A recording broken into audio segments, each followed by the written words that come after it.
Biglang lumitaw ang isang lila na magic circle sa tahimik na silid-aralan.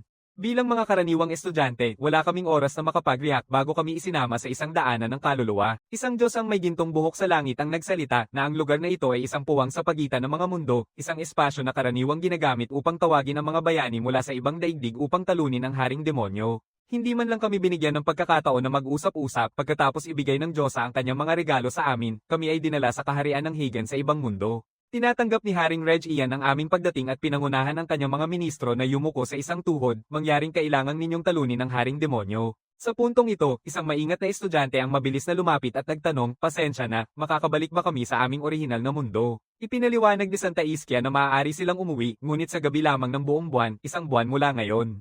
Kaya yung mga ayaw makipaglaban sa Demon King ay maaaring bumalik pagkatapos ng buwang iyon. Matapos basahin ang lahat ng uri ng manga na maiisip ko, hindi ko mapigil ang maisip na ang libreng biyahe sa ibang mundo ay hindi naman masama. Sinabi pa ng Santa na kahit magpasya ang lahat na umalis, hindi niya pipigilan, ngunit taos-puso pa rin niyang hinihiling na iligtas ang mundong ito. Bigla kong napansin ang isang gintong magic circle na lumitaw sa ilalim ng aking mga paa, katulad ng sa silid-aralan. Nang akala ko ito ay isang uri ng mahika na tanging sa kaharian ng Hagen, nagulat ako nang mapagtanto na ang bilog ay nasa ilalim lamang ng aking mga paa, akin lang. Sa sumunod na sandali, bumalik na ako sa daang kaluluwa. Matagal na rin, Diyosa. Mga 10 minuto pa lang ang nakalipas, kahit ang Diyosa ay nagmukhang naguguluhan.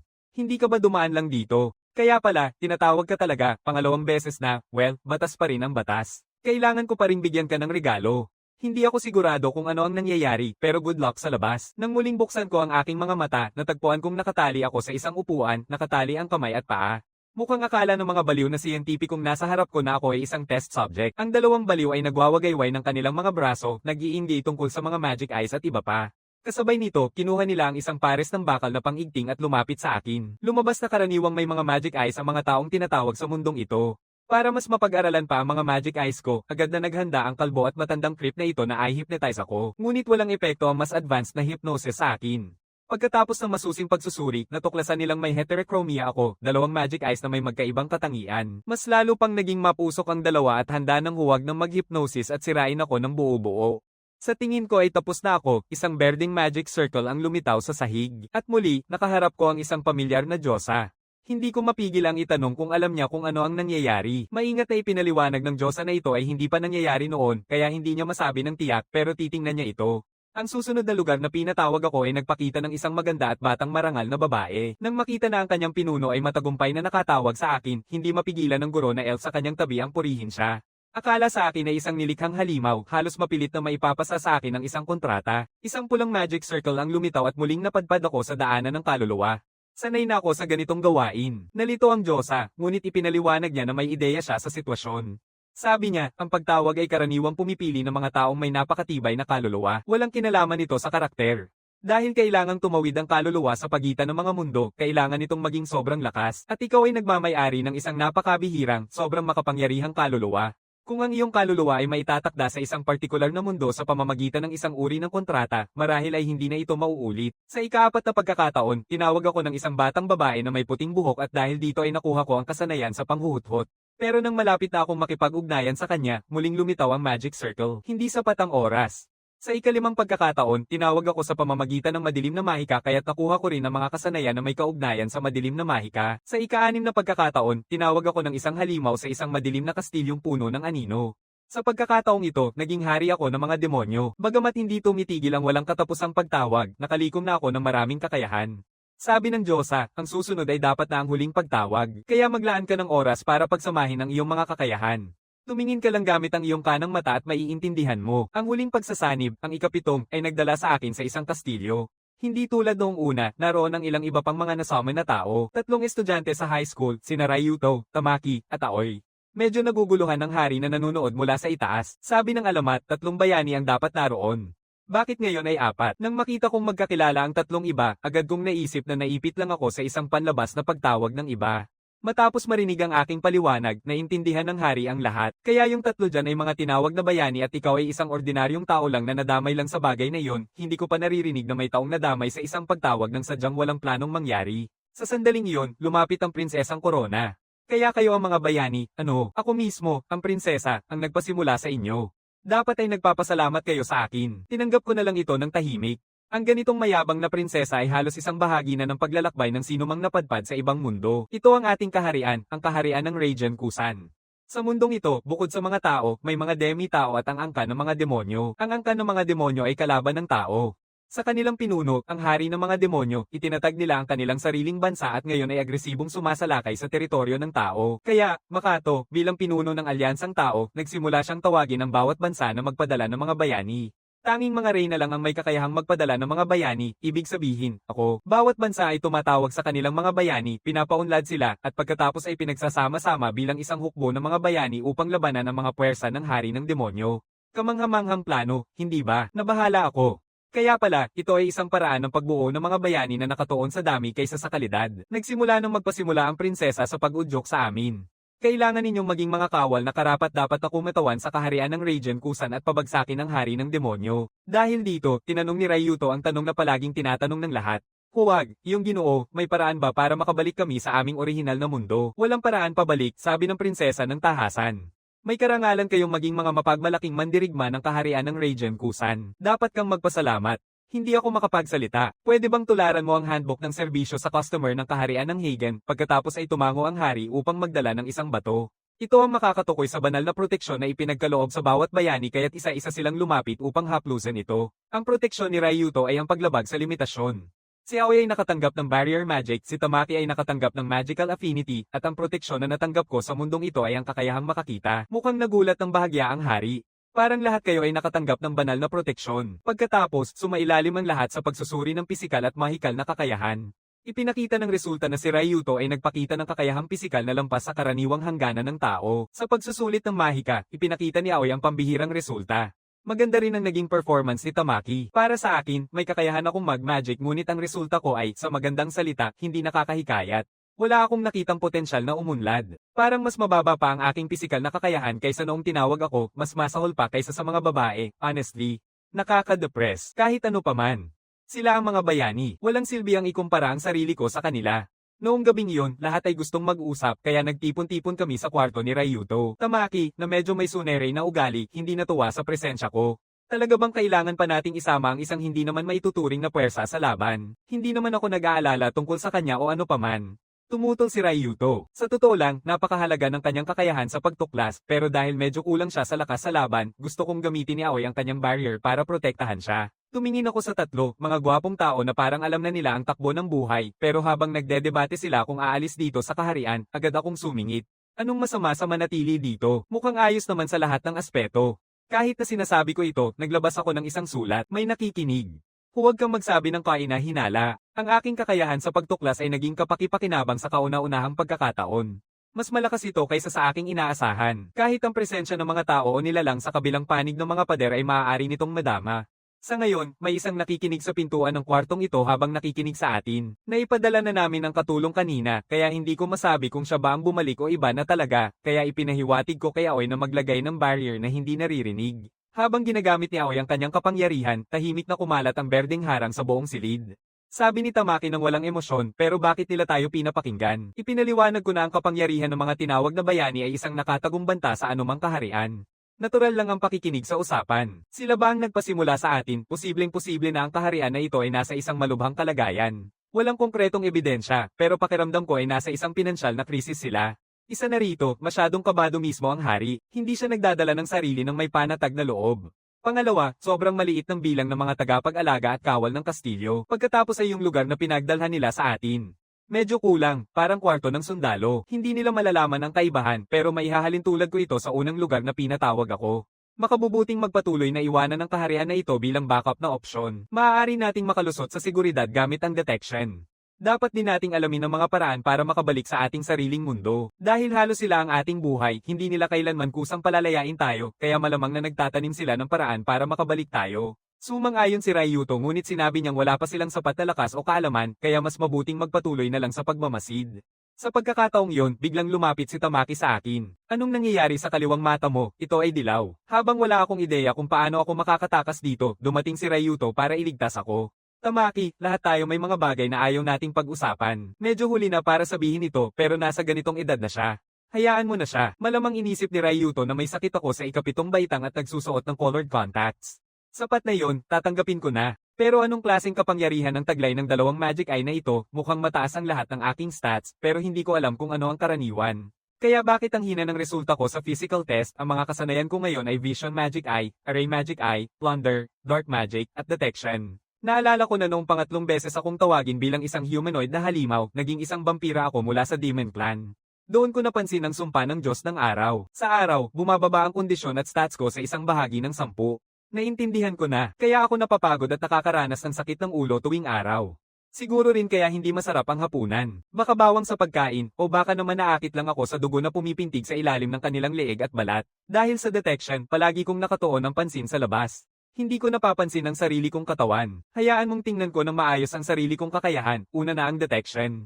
Ang kakayahang madama ang presensya ng anumang buhay na nilalang sa loob ng aking saklaw ng kamalayan. Pagkatapos, paggawa ng sandata, gamit ang mahikal na kapangyarihan upang gawing sandata ang mga materyales. Ang kanan kong mata ay tinawag na Vision Magic Eye. Saklaw nito ang lahat mula sa malayuang paningin hanggang sa X-ray at night vision. Sa esensya, bawat kakayahan na may kinalaman sa paningin. Ang Array Magic Eye sa kaliwang mata ay medyo mas mahirap intindihin. Kaya nitong kopyahin ang anumang magic circle na nakita ko at itago ito sa loob ng mata. Pagkatapos ay ilabas mo ito sa harap ko anumang oras. Hindi ko pa ito lubos na nauunawaan. Mas mainam munang pag-aralan ng mahika sa mundong ito at unawing mabuti mula doon. May mga kasanayan din tulad ng pinal na bilis ng paglaki at kalahating pangangailangan sa karanasan. Pero ang pagsipsip ng dugo, yun ang naiintindihan ko. Ang pag-agos ng mapanganib na dami ng dugo ay magpapalipat sa biktima bilang isang zombie. Pag-i-inject ng sarili kong dugo sa isang birhen ay magpapalipat sa kanila sa pagiging vampira. Pagtatapos nilang patayin ng isang tao at markahan sila gamit ang aking dugo ay magpapasakop sa kanila sa aking kontrol bilang isang alipin. At ganap na pag-ubos ng dugo ng isang tao, magkakaroon ako ng access sa kanilang mga alaala. Nang basahin ko ito, tunay na naramdaman ko na parang isang halimaw. Kasama ng aking kasanayan na pagnanakaw, dapat kong makuha ang kakayahan ng iba sa pamamagitan ng pag-inom ng dugo. Kailangan ko ring maging mas malakas sa gabi. Unang-una, magpakasanay sa katawan na ito. Pagkatapos ay ang pagsasanay noong ikalawang araw. Ang Knight Commander na responsable sa aming pisikal na pagsasanay ay si Ish. Ang dalawang babae, bagamat magaling sa mahika, ay kailangan pang matutunan ng mga pangunahing kaalaman sa pisikal na laban. Tiningnan ko sila, tatlo silang may mga stats sa lampas sa karaniwang tao. Maaari na nilang laktawan ang pagsasanay sa kalamnan, gaya ng inaasahan. Pero walang balak ang Knight Commander na palayain ako. Kiri, kailangan mong mag-ensayo ng maayos at maabot ang karaniwang antas ng isang regular na sundalo. Bilang isang vampira, hindi ko matiis ang antok sa araw, halos mamatay sa ilalim ng sikat ng araw. Mamomonitor kita ng mabuti. Sa kabutihang palad, sa mismong sandaling iyon, lumitaw ang mapanibughong prinsesa. Sumunod sa likod niya ang ikalawang prinsesa, nakangiti ng walang emosyon, parang manika. Binuksan ng prinsesa ng korona ang kanyang bibig at agad na naging nakakainis. Ako, ang prinsesa, ay dumating upang obserbahan ang iyong pagsasanay sa gitna ng aking napakaabalang schedule. Dapat kang magpasalamat. Magandang hapon, Ginoo Kiri. Ikinagagalak kong makilala ka. Ako ang ikalawang prinsesa ng kaharian ng Radiant Kusan. Ako ang mangangasiwa sa iyong pagtuturo ngayong hapon. Ang hapon ay para sa pag-aaral ng kultura na itinuturo ng isa-isa ng ikalawang prinsesa. Lahat dahil sa sobrang nakakainis na prinsesa ng korona na malinaw na ipinakita na ayaw niya sa akin. Ang ideya na personal na magtuturo ang prinsesa ng korona sa isang hindi pa hero ay sobrang walang katotohanan. Balang araw, sasabihin ko sa kanya ang lahat ng nasa isip ko. Iyon ang naisip ko. Kahit na nakatulog na ako sa leksyon ng ikalawang prinsesa, nagawa ko pa ring itanong ang tanong na matagal nang nagpapasakit sa akin. Kung tinatawag kang ikalawang prinsesa, ibig bang sabihin ay mas bata ka kaysa sa Crown Princess? Hindi. Mas matanda ako, pero may mga dahilan dyan. Ang unang nakaupo sa trono ay binibigyan ng titulong prinsesa ng trono. Naiintindihan ko. Batay sa itinuro sa akin ng ikalawang prinsesa, ang kaharian ng Radiant Kusan ay tila na itatag ng isang babaeng mangkukulam na nanguna sa koponan na nagtapos sa dating huling demonyo. Dahil ang nagtatag ay isang mangkukulam, malalim na nakaugat sa kultura ng pagsamba sa mangkukulam ang paniniwala. Maraming kababaihan ang pinagkakatiwalaan ng mga posisyon ng kapangyarihan at ayon sa kaugalian, ang karapatan sa paghahalili sa trono ay pag-aari ng mga kababaihan. Ang hari, na naging asawa ng reyna, ay magiging kasangkot sa pamamahala at pangangasiwa ng mga usaping pampamahalaan. Maaaring alisin ng reyna ang karapatang royal ng hari sa pamamagitan ng paghihiwalay. Di nagtagal, hapunan na ang dumaan. Bukas ay mag-aaral tayo ng teoryang mahika at sa araw pagkatapos ay sisimulan ang praktikal na pagsasanay. Nanghiram ako ng isang panimulang aklat tungkol sa mahika mula sa ikalawang prinsesa at nagsimulang basahin ito. Sa totoo lang, kahit ako ay nakaramdam ng kaunting guilt sa pagtulog sa klase, ngunit ang ikalawang prinsesa ay hindi nagpakita ng kahit na kaunting inis. Gamitin ko ang magic circle na ito para mag-eksperimento. Inactivate ko ang Array Magic Eye ng direkta sa bilog at pinasok ko ang bawat bilog na nakita ko sa aking mata. Pero nang subukan kong i-activate ito, wala talagang nangyari. Hindi ko man lang nararamdaman na naitatago ito sa mata ko.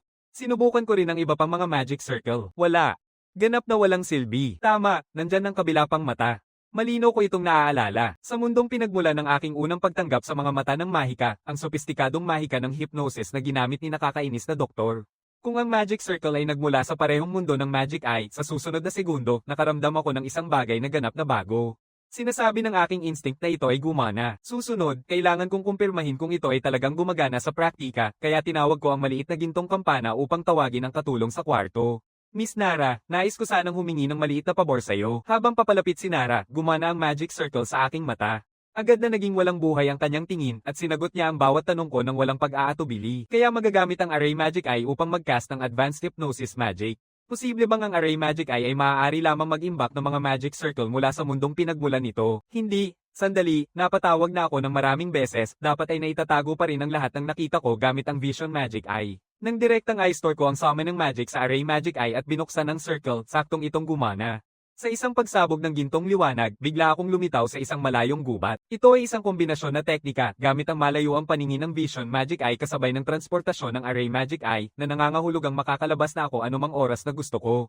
Hayaan mo akong ipagpalipas ang gabing ito kapag kaya kong gamitin ang buong lakas at subukan ang lahat ng kakayahan ko.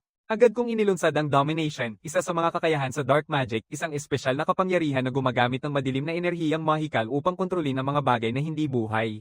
Maaari kong freely na ilipat ang anumang bagay na aking nasakop at itago ito sa loob ng aking sariling anino. Bagamat hindi ko magamit ang dominadong bagay upang direktang maapektuhan ng iba pang mga bagay, maaari kong bitawan ang Domination at ito ay makikipag-ugnayan sa mga bagay ng normal. Susunod ay ang Shadow Movement mula sa Dark Magic Set. Pinapayagan ako ng kasanayang ito na itago ang aking sarili sa loob ng aking sariling anino at maglakbay ng malaya sa anumang mga anino na konektado.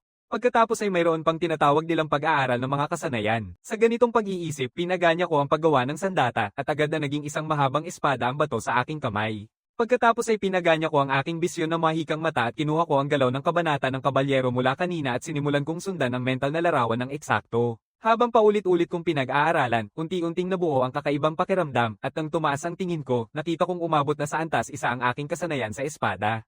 It took some time, but the learning skill had definitely been worth it. Magpapatuloy lang ako sa unti-unting pag-level up nito mula rito. Bigla kong nakita ang isang halimaw na may kumikislap na pulang mata na nakatitig sa akin. Binuksan ko ang aking banal na mata at nakita kong hindi biro ang mga stats ng nilalang na ito. Mukhang isang espesyal na hayop na may balahibo ang nilalang na ito sa kaharian na ito. Kahit ang mga kumot sa aming mga kwarto ay gawa sa mga balahibo nito, talagang manghuhuli ang mga tao sa kaharian na ito ng ganitong kalakas na mga nilalang. Nang iniisip yun, sinuri ko ang iba pang mga monster sa paligid at natuklasan kong ang kanilang mga stats ay nasa pagitan ng 500 hanggang 600. Ang iba sa kanila ay may mas mataas pang stats kaysa sa akin. Masyado bang lakas ng mga halimaw sa kagubatan na ito o sobrang hina lang ako, marahil kaya kong manalo ng mag-isa, pero ang panganib na maipit ay hindi sulit. Mas mabuting umatras muna ngayon. Samantala sa loob ng kastilyo, napansin ni General Ish ang ikalawang prinsesa. Kawani Komandante Ish, maaari ba akong makausap? Narinig ko na hindi ginagamit ni Lord Kiri at ang iba pa ang mga magic tools sa kanilang pagsasanay. Dahil sa huli ay kakailanganin din nila ang mga ito, mas makabubuting turuan na sila kung paano kaysa maghintay pa. Paliwanag ni Ish na habang makakatulong ang mga magic tool na palakasin sila, may panganib din na masanay sila rito. Sa ganitong yugto, mas mainam na alisin ang sandigan na iyon at palakasin ang kanilang katawan at isipan mula sa simula. Nakangiti ang ikalawang prinsesa. Para sa isang may titulong pinakamalakas na tao, tila maliit na bagay lang ang mga ito. May bahagyang kalungkutan na dumaan sa mukha ni Ish. Hindi ka nang ngumiti tulad ng dati. Naniniwala akong ngumiti ako ngayon. Ikalawang prinsesa, ano ang palagay mo sa prinsesa ng korona ni Haring Reyna? Sa palagay ko siya ay isang magaling at iginagalang na tao, angkop sa trono. Talaga bang naniniwala ka dyan? Makalipas ang ilang araw, 2 linggo na mula nang dumating tayo sa mundong ito at ang pagsasanay ng 3 bayani ay napakaganda. Mukhang likas si Ryuto sa espada at buong puso niyang ibinubuhos ang lahat sa pagsasanay sa espada. Patuloy na nagsasanay si Tamaki gamit ang baston na orihinal na kasangkapan sa pagtulong sa pagcast ng mahika, ngunit ginagamit niya ito bilang isang matigas na armas at ang mga resulta ay nakamamatay. Si Aoi ay nag-insayo ng pag-arko, pinapahusay ang kakayahan sa parehong pag-atake at depensa, habang pinapanood sila kahit ako ay hindi maiwasang humanga. Ang kanilang kupunan ay may Ryuto bilang dedikadong mandirigmang pangmalapit, si Tamaki na kayang maghatid ng malakas na apoy mula sa malayo habang kayaring makipagsabayan sa malapitan, at si Aoi na mabilis at mahusay sa depensa. Talaga namang matibay ang kanilang balanse. Bilang paalala, nagsimula na rin akong mag-ensayo ng pisikal na lakas 3 araw na ang nakalipas. Sa halip na pakikidigma gamit ang espada, ang aking pinag-aaralan ay ang paghulog ng mga daliri at mga teknik sa pagtaga, pati na rin ang pagtago at minsan ay pagtuklas at pag-alis ng mga patibong. Gayunpaman, pagdating sa aking sariling kakayahan, mas mainam na paunlarin ko ito ayon sa aking sariling paraan. Pinayagan ko ang mga hawak kong tibak na malayang umikot sa hangin, hanapin ang tamang sandali at isang suntok lang ang kailangan. Sa kasamaang palad, halos imposibleng gamitin o sanayin ang karamihan sa mga kakayahang ito sa araw. Talagang nakakainis ang sumpa ni Apollo. Naisip ko kung mawawala rin kaya ito kapag tumaas ang antas ko. Sa anumang kaso, magpupursige na lang ako sa pagpapataas ng aking kasanayan. Sa isip na yon, pinindot ko ang stealth. Habang abala ang balhibo nitong hayop sa pagkain, tinulak ko ang sarili papunta rito ng buong bilis gamit ang lambat na ginawa sa pamamagitan ng paghulma ng armas at pinatibay ng madilim na enerhiyang mahika. Agad kong naipit ang halimaw. Pagkatapos ay pinaganya ko ang hypnosis ng Array Magic Eye nito. Habang kumikislap ang ilaw sa mata ng hayop, tuluyang nasakop nito ang aking kontrol. Ngunit hindi ako nag-atubili. Pinatay ko ito sa isang malinis na suntok. Pinalitan ko ito ng isang bagay na hindi buhay kaya't maaari ko itong isama sa aking anino. Isa pang paraan ng pag-ubos ng mapanganib na dami ng dugo para mag-level up. Isang bagay na aasahan. Ang pagtaas ng stats mula sa pagdila ng dugo. Doon ko napansin ang isang berdeng halimaw na parang platypus na malapit. Totoo, pangit at hindi talaga nakakaakit tingnan pero hindi ako mapili. Kaya pinili kong manghuli hanggat makakaya ko hanggang sa unang liwanag ng bukang liwayway, pagkatapos ay ginamit ko ang bilog na pang-transport pabalik sa aking kwarto. Yan ang naging gawain ko tuwing gabi kamakailan.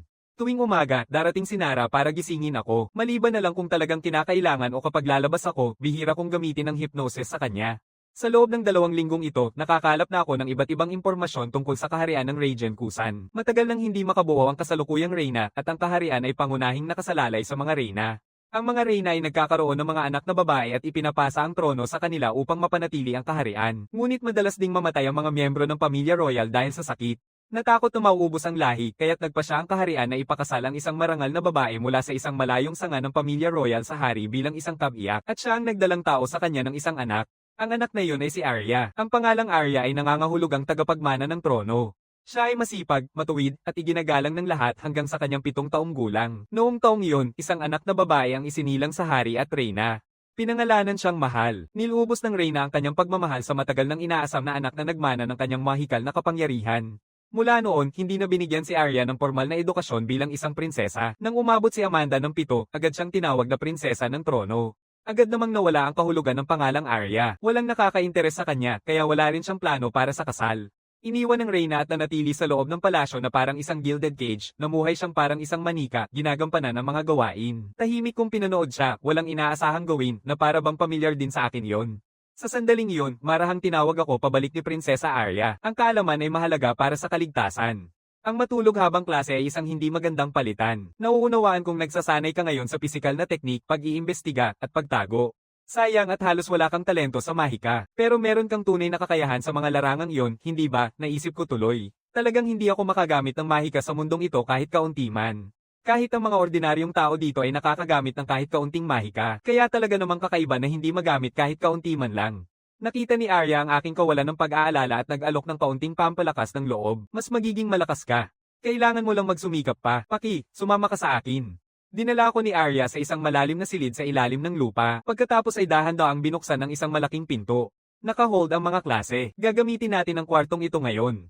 Sa totoo lang, paano mo nararamdaman ang pagiging tinatawag na bayani pero sinasabing mahina ka? Hiyang-hiya ka ba? Nagulat ako sa biglaang pagbabago ng ekspresyon ni Arya. Ang ikalawang prinsesa, marahil dulot ng mga paghihirap noon, ay labis na naitago ang kanyang damdamin kaya tinawag siyang prinsesang manika. Pero sa ngayon, kitang-kita sa kanyang mukha ang bawat nararamdaman. Sa ganitong paraan, mapapalabas ka sa kastilyo dahil sinabi ng reyna na wala siyang obligasyong pabahayin ng hindi nagsusumigasig. Hindi ako naapektuhan. Sa palagay ko, magiging kapaki-pakinabang pa rin ang pagtuklas kapag mahalaga na. Sa bagay na yon, naniniwala ako na hindi patas ang pagsusuri, pero totoo rin na hindi ka nagsusumikap. Binigyan ka ng banal na proteksyon. Magpakita ka naman ng kahit kaunting pagsisikap. Napagtanto ko na baka mukha talaga akong tamad sa paningin niya kahit na nagsusumikap naman ako sa gabi. Huminga ako ng malalim at ipinaliwanag, ginagawa ko na ang lahat ng kaya ko sa antas na ito. Hindi ako isa sa 3 piniling bayani. Hindi ako kasing galing sa natural na talino sa pag-aaral tulad mo. Habang sinusubukan kong magpaliwanag, bigla akong sinuntok ng ikalawang prinsesa ng buong lakas. Ang suntok ay nagpaiyak sa akin ng tuluyan. Nakita ko ang itsura ni Arya na naging madilim. Hindi tulad ko, hindi ka pa napipilitang magpanggap. Kapag na-exile ka na, papatayin ka ng mga halimaw. Kahit pangit pa, basta magpatuloy ka lang sa buhay. Hindi ang manika prinsesa ang kausap ko ngayon. Isa siyang babae na tunay ang dignidad. Marami ka pang pagkakataon upang baguhin ang mga bagay. Tumigil ka na sa pag-aatras. Ayusin mo ang sarili mo. Sa pagkakataong iyon, tumawa ako ng tapat. Kilala mo ba kung gaano ka kahalaga? Hindi kita inaasahan.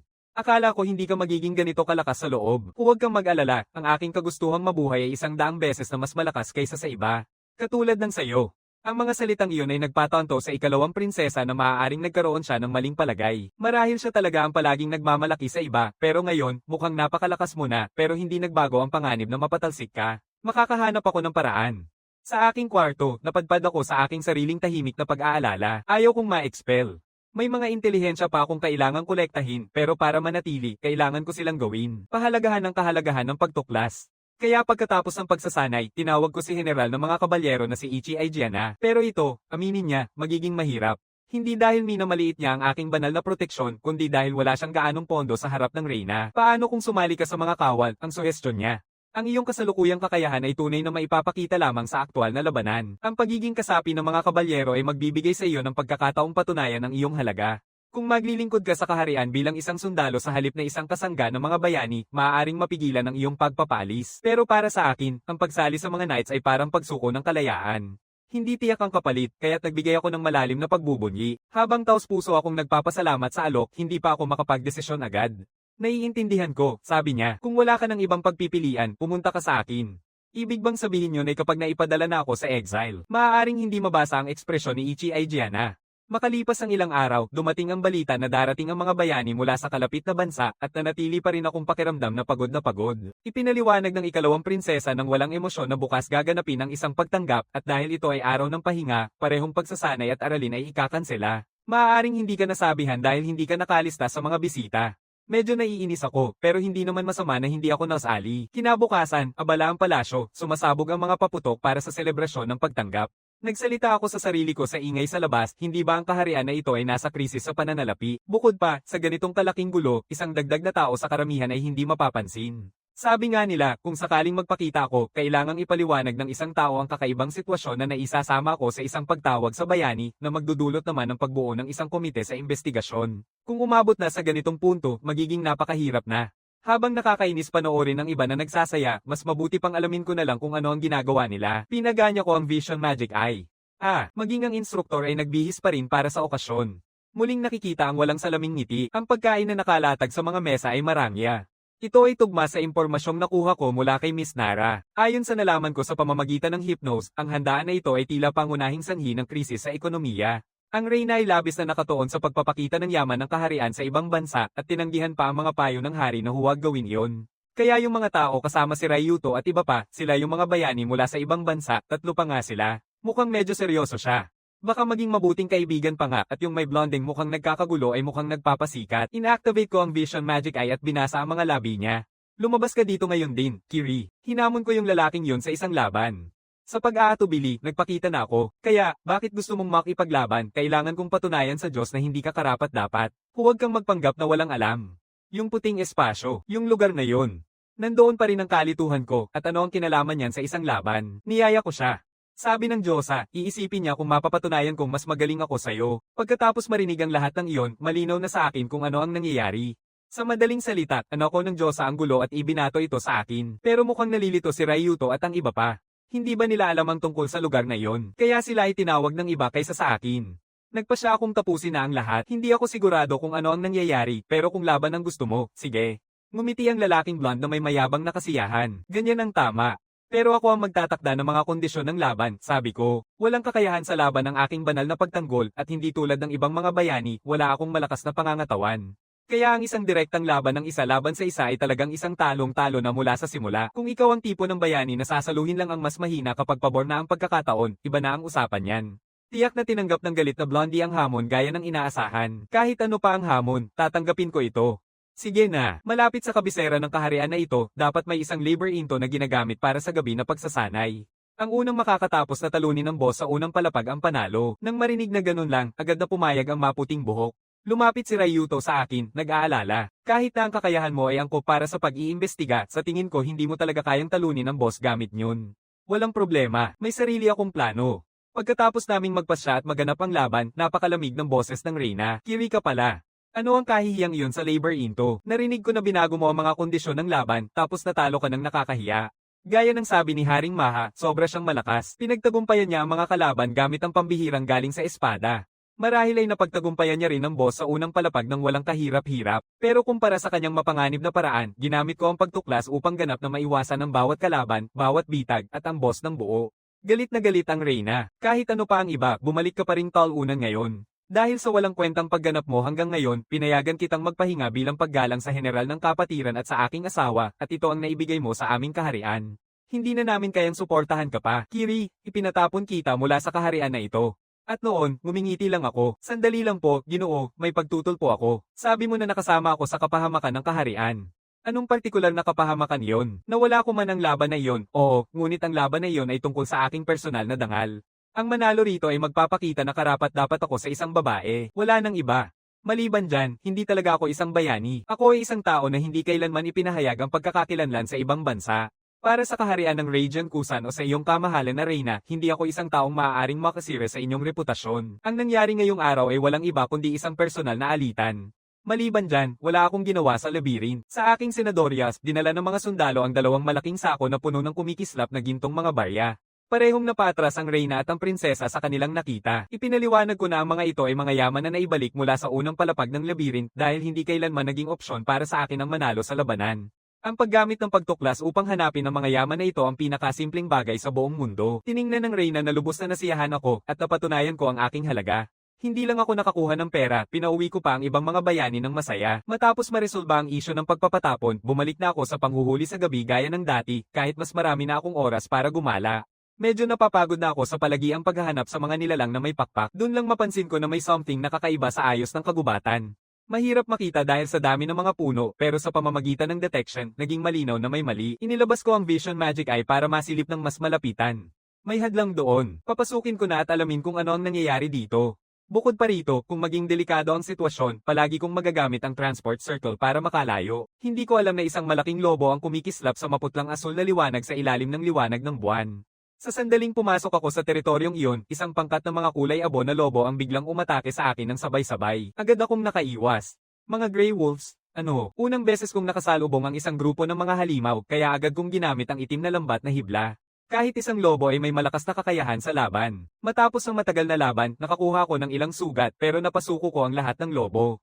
Mas maraming karanasan kaysa sa panghuhuli sa mga ibong hayop na iyon. Para maging ligtas, unahin ko munang ubusin ang kanilang enerhiya bago magpatuloy. Biglang dumaan ang isang malakas na hangin at nagpabigat ng pakiramdam ko. Sana maganda, ang ganitong nakakatakot na atmosfera ay nangangahulugang malapit ng lumabas ang isang boss. Habang papalayo na ako, biglang umatake ang dambuhalang lobo papunta sa akin. Ang lakas ng pagtama ay pumutol sa aking braso. Wala nang oras para tumugon, naihagis ako sa hangin. Putang ina, ano ang nangyari? Nakatingin sa akin ang Phantom Beast na wolf type na Fenrir na naglalabas ng kristal na kinang na may malamig na paghamak. Isang halimaw na anino, hindi isang karaniwang halimaw, hindi ba ito ang klase ng boss na lumalabas lang sa kalagitnaan ng laro? Ang pagtatago sa anino ko ay hindi rin magandang ideya. Kung maghihintay lang ito hanggang sa mawala ako, tapos na ako. Bago pa man ako makapag-isip, si Fenrir ay agad na sumugod sa akin ng napakabilis. Tumalon ako sa gilid at halos makalayo, tinitingnan ng mga pakpak na biglang sumibol mula sa aking likod. Naisip ko na ito ay isang hindi pagganap na kakayahan ng isang vampira. Bakit ka nandito? Sinigaw ni Fenrir. Mukhang karapat-dapat na makipag-usap ang isang multo na hayop. Tinanong mo kung ano ang hanap ko, tawagin mo na lang na naliligaw ako. Imposible. Pinoprotektahan ng ilusyon ng lugar na ito. Hindi dapat basta-basta makapasok ang sinuman. Naramdaman ko ang ilusyon at naiintriga ako. Karaniwan, walang mga ilusyon na nakapaligid sa ganitong mga lugar. Kung ganoon, ikaw ay isang tagalabag at pinatay mo ang aking kababayan. Hindi ko papayag ang makalabas ka rito ng buhay sa paraan ng iyong sinasabi. Mukhang mahalagang lugar ito, sabi ni Fenrir ng walang emosyon. Mamamatay ka rin dito kahit kailan. Dito nagbuo ang mangkukulam at ang aming uri ng aming kasunduan. Inaalagaan namin ang lupaing ito ayon sa aming ipinangako, pinapatay ang anumang nilalang na itinuturing naming banta, at ang mga intruder tulad mo ay hindi exempted. Tumigil ka na sa pag-igting, mas mabilis ang kamatayan kung hindi. Kung hindi, ang susunod na mawawala ay ang kaliwang braso mo. Sa susunod na segundo, nagulat si Fenrir nang makita na muling gumaling ang kanan kong braso. Ang kakayahan sa paggaling ng isang vampira ay kahanga-hanga. Shit! Hindi ka ordinaryong tao, mas lalo kung hindi pwedeng pakawalan ka. Sa bilis ni Fenrir, ang tanging paraan para makaiwas ay ang pag-asa sa Vision Magic Eye. Pero sa ganitong paraan, walang pag-asa na makatakas. Kahit subukan kong gamitin ang aking mga pakpak para tumakas, hindi ako makakaakyat ng sapat. Agad akong sumubok na lumipad papunta sa gubat para makalayo. Doon, bumagsak ang napakaraming asul na piraso mula sa langit. Pinaputok ni Fenrir ang atake nito sa pamamagitan ng mga kristal nito. Grabe, ang sakit yun, at wala pang pagkakataon na makahinga. Patuloy ang mga atake ni Fenrir, isa-isa pagkatapos ng isa pa. Sa ganitong walang sawang pag-atake, hindi ko magagawa ang hypnosis magic. Habang naghahanap ako ng paraan para makalusot, hindi ko napansin na malapit na akong sumabog mula sa gubat. Ang malawak na lupain ay nag-iwan sa akin ng walang mapagtaguan, muling tinamaan ng kidlat na pinuno ng spike ni Fenrir. Sa sandaling malapit nang maubos ako ng malaking panga ng lobo, nagpasiklab ako ng sunod-sunod na mga kahoy na tinik mula sa madilim na espasyo, ngunit tila hindi ito tumama sa mabilis na Phantom Beast. Ito ang pinakabinantangang hakbang na aking paghahanda, at malinaw na hindi nito nabago ang takbo ng laban.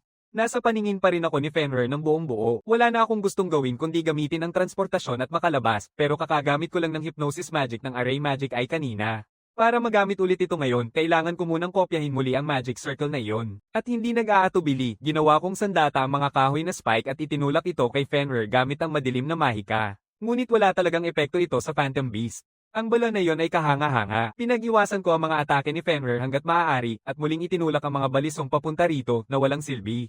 Hindi ako naapektuhan ng ganitong klase ng atake. Pagkatapos ay muling bumagsak ang isang sunod-sunod na salvo ng matutulis na spike sa akin. Sa kabila nito, muling ginamit ko ang itim na net na hibla gamit ang mga puno bilang pananda upang mahigpit na mapalibutan si Fenrir. Akala ko nakapagbigay ako ng ilang segundo para makalayo, pero pumutol sa kalahati ang mga puno sa paligid sa sobrang lakas. Wasak ang bawat hibla ng net. Putang ina, hindi ko man lang ito nauntog. Kung ganito na ang kalagayan, iisa na lang ang natitirang pagpipilian. Pinagtagumpayan ko ang mga atake gamit ang buong lakas ko habang hawak ko ang mga itim na hibla, iniikot-ikot ito sa mga puno mula sa alaala at saka ako umangat ng mataas sa hangin. Agad na nahuli ng aking Array Magic Eye ang malaking transport magic circle ng buo. Array Magic Eye, transport. Sa gulat ni Fenrir, bigla akong nawala ng walang bakas pero hindi ko plano na basta tumakbo lang. Gamit ang transport circle, lumitaw ako sa likod ni Fenrir. Hayaan mong makapag-iwan man lang ako ng isang pamamaalam na regalo sa'yo. Sa pamamagitan ng pagtataka nito, diretso kong tinusok ang mata ng Phantom Beast gamit ang aking mga tibak. Hindi talaga uso sa akin ang paikot-ikot sa laban. Nawala ang paningin ni Fenrir, sumabog ito sa galit. Kaaya mong saktan ng aking mata, tumakbo ako sa susunod na atake at tumalon sa mga puno, pero agad nitong natrack ako gamit ang matalim nitong pangamoy at muling umatake. Wala na akong balak pang palawigin pa ito. Binuksan ko ang transport circle at umalis, iniwan si Fenrir na umaatungal sa kawalang magawa, galit na galit. Sa susunod, papatayin kita. Nakauwi na ako, puno ng sugat mula ulo hanggang paa. Kalimutan ng patayin ito, kahit makapagbigay lang ng kahit anong pinsala ay sobra na sa akin. Sa susunod, babayaran ko ito ng buong buo. Mula noon, nagsimula na akong maghanda ng bagong kagamitan. Pumasok ako sa ikalimang armory at tahimik na kinuha ang ilang mga metal na bagay, pati na rin ang ilang bagay na mukhang pwedeng gawing materyales. Bukod pa rito, nakalikom din ako ng isang piraso ng balahibo ni Fenrir bilang panakot. Lumalabas na ang mga balahibo na iyon ay maaaring tumigas o mag-compress bilang tugon sa puwersa, isa sa mga depensang mekanismo ni Fenrir. Kung buong katawan nito ang nakabalot niyan, hindi na nakapagtataka na halos walang epekto ang mga atake. Sige, tingnan natin kung anong uri ng sandata ang magagawa ko mula sa balahibo ng nilalang na ito. Habang nag-a-activate ang paggawa ng sandata, ang mga itim na silk thread ay lumutang pataas sa hangin. Ito ang Gleipnir, isang material na hindi maaaring mapunit kahit gaano pa kalakas ang puwersa at maaaring gawing kristal sa pamamagitan ng pag-inject ng mahikal na enerhiya. Ang Gleipnir ay isang gamit mula sa mitolohiya na ginamit upang hulihin si Fenrir, kaya hindi rin ito dapat makalaya mula dito. Kaya naisip ko, direkta kong isinama ang mga hibla sa isang pares ng guwantes. Pag-aayos ng bahagi ng kristalisasyon upang magningning ay naging mas maginhawa ang paglalagay ng mga magic circle. Kung gagawin ko ito, gagawin ko na rin ang buong set. Perpekto. Panahon na para sa paghihiganti. Noong gabing iyon, habang umalingaw ang isang napakalakas na sigaw sa kagubatan, napansin ni Fenrir na may mali. HMM. Lumipas na ang isang araw, hindi ba, nagngangalit na sabi ni Fenrir sa galit. Hindi ka pa rin natututo. Ano, paano ka makakalusot muli sa teritoryong ito? Pinanood ko itong umatake sa akin ng walang pag-aalinlangan. Nainis ako. Napakaganda ng mga mata mo, Fenrir. Kahit na may depekto ang paningin ni Fenrir, nananatili pa rin ang tindi ng kanyang mga atake. Ito na ang pangalawang paglabag mo. Hindi kita papayagang makalabas ng buhay ngayon. Mas pinapahalagahan nito ang paglabag kaysa sa sarili nitong sugatang mata. Hindi kailanman magbabago ang motibasyong iyon. Ang pagnanais na ipagtanggol ang sariling teritoryo ay hindi masama. Pero Fenrir, mas lalo lang nitong nagpapataas ng aking pagnanais na patayin ka. Habang muling umatake si Fenrir sa akin, pinakawalan ko ang mga Grey Wolves na pinatay ko noong nakaraang gabi.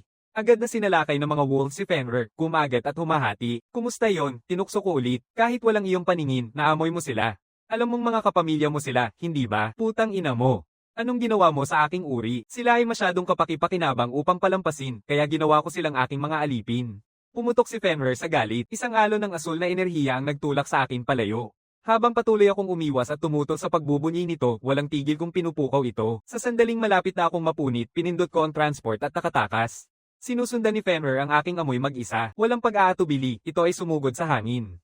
Ngunit iyon ang eksaktong sandali na aking hinihintay. Isang makapal na sapot ng mga hibla ng Gleipnir ang hamuli kay Fenrir habang siya ay lumilipad at pinigil siya ng tuluyan. Sa buong panahon na iyon, pinagtutulungan ko siya. Tahimik kong inilatag ang bitag. Hindi ka makakatakas ngayon, Fenrir. Pigilan. Gleipnir. Maraming hibla ang bumagsak mula sa langit ng sabay-sabay. Sa isang malakas na pagbagsak, tuluyang napigilan si Fenrir, hindi na makagalaw. Kahit ang kanyang desperadong pag-igting ay walang silbi. Tipirin mo ang lakas mo. Ang mga hibla na ito ay gawa sa sariling balahibo mo. Dala-dala nila ang sariling amoy mo. Matagal ka nang napagtanto, hindi ba, Palem, Fenrir? Sa pamamagitan yun, pinigilan ko ng mahigpit ang mga hibla sa aking mga kamay.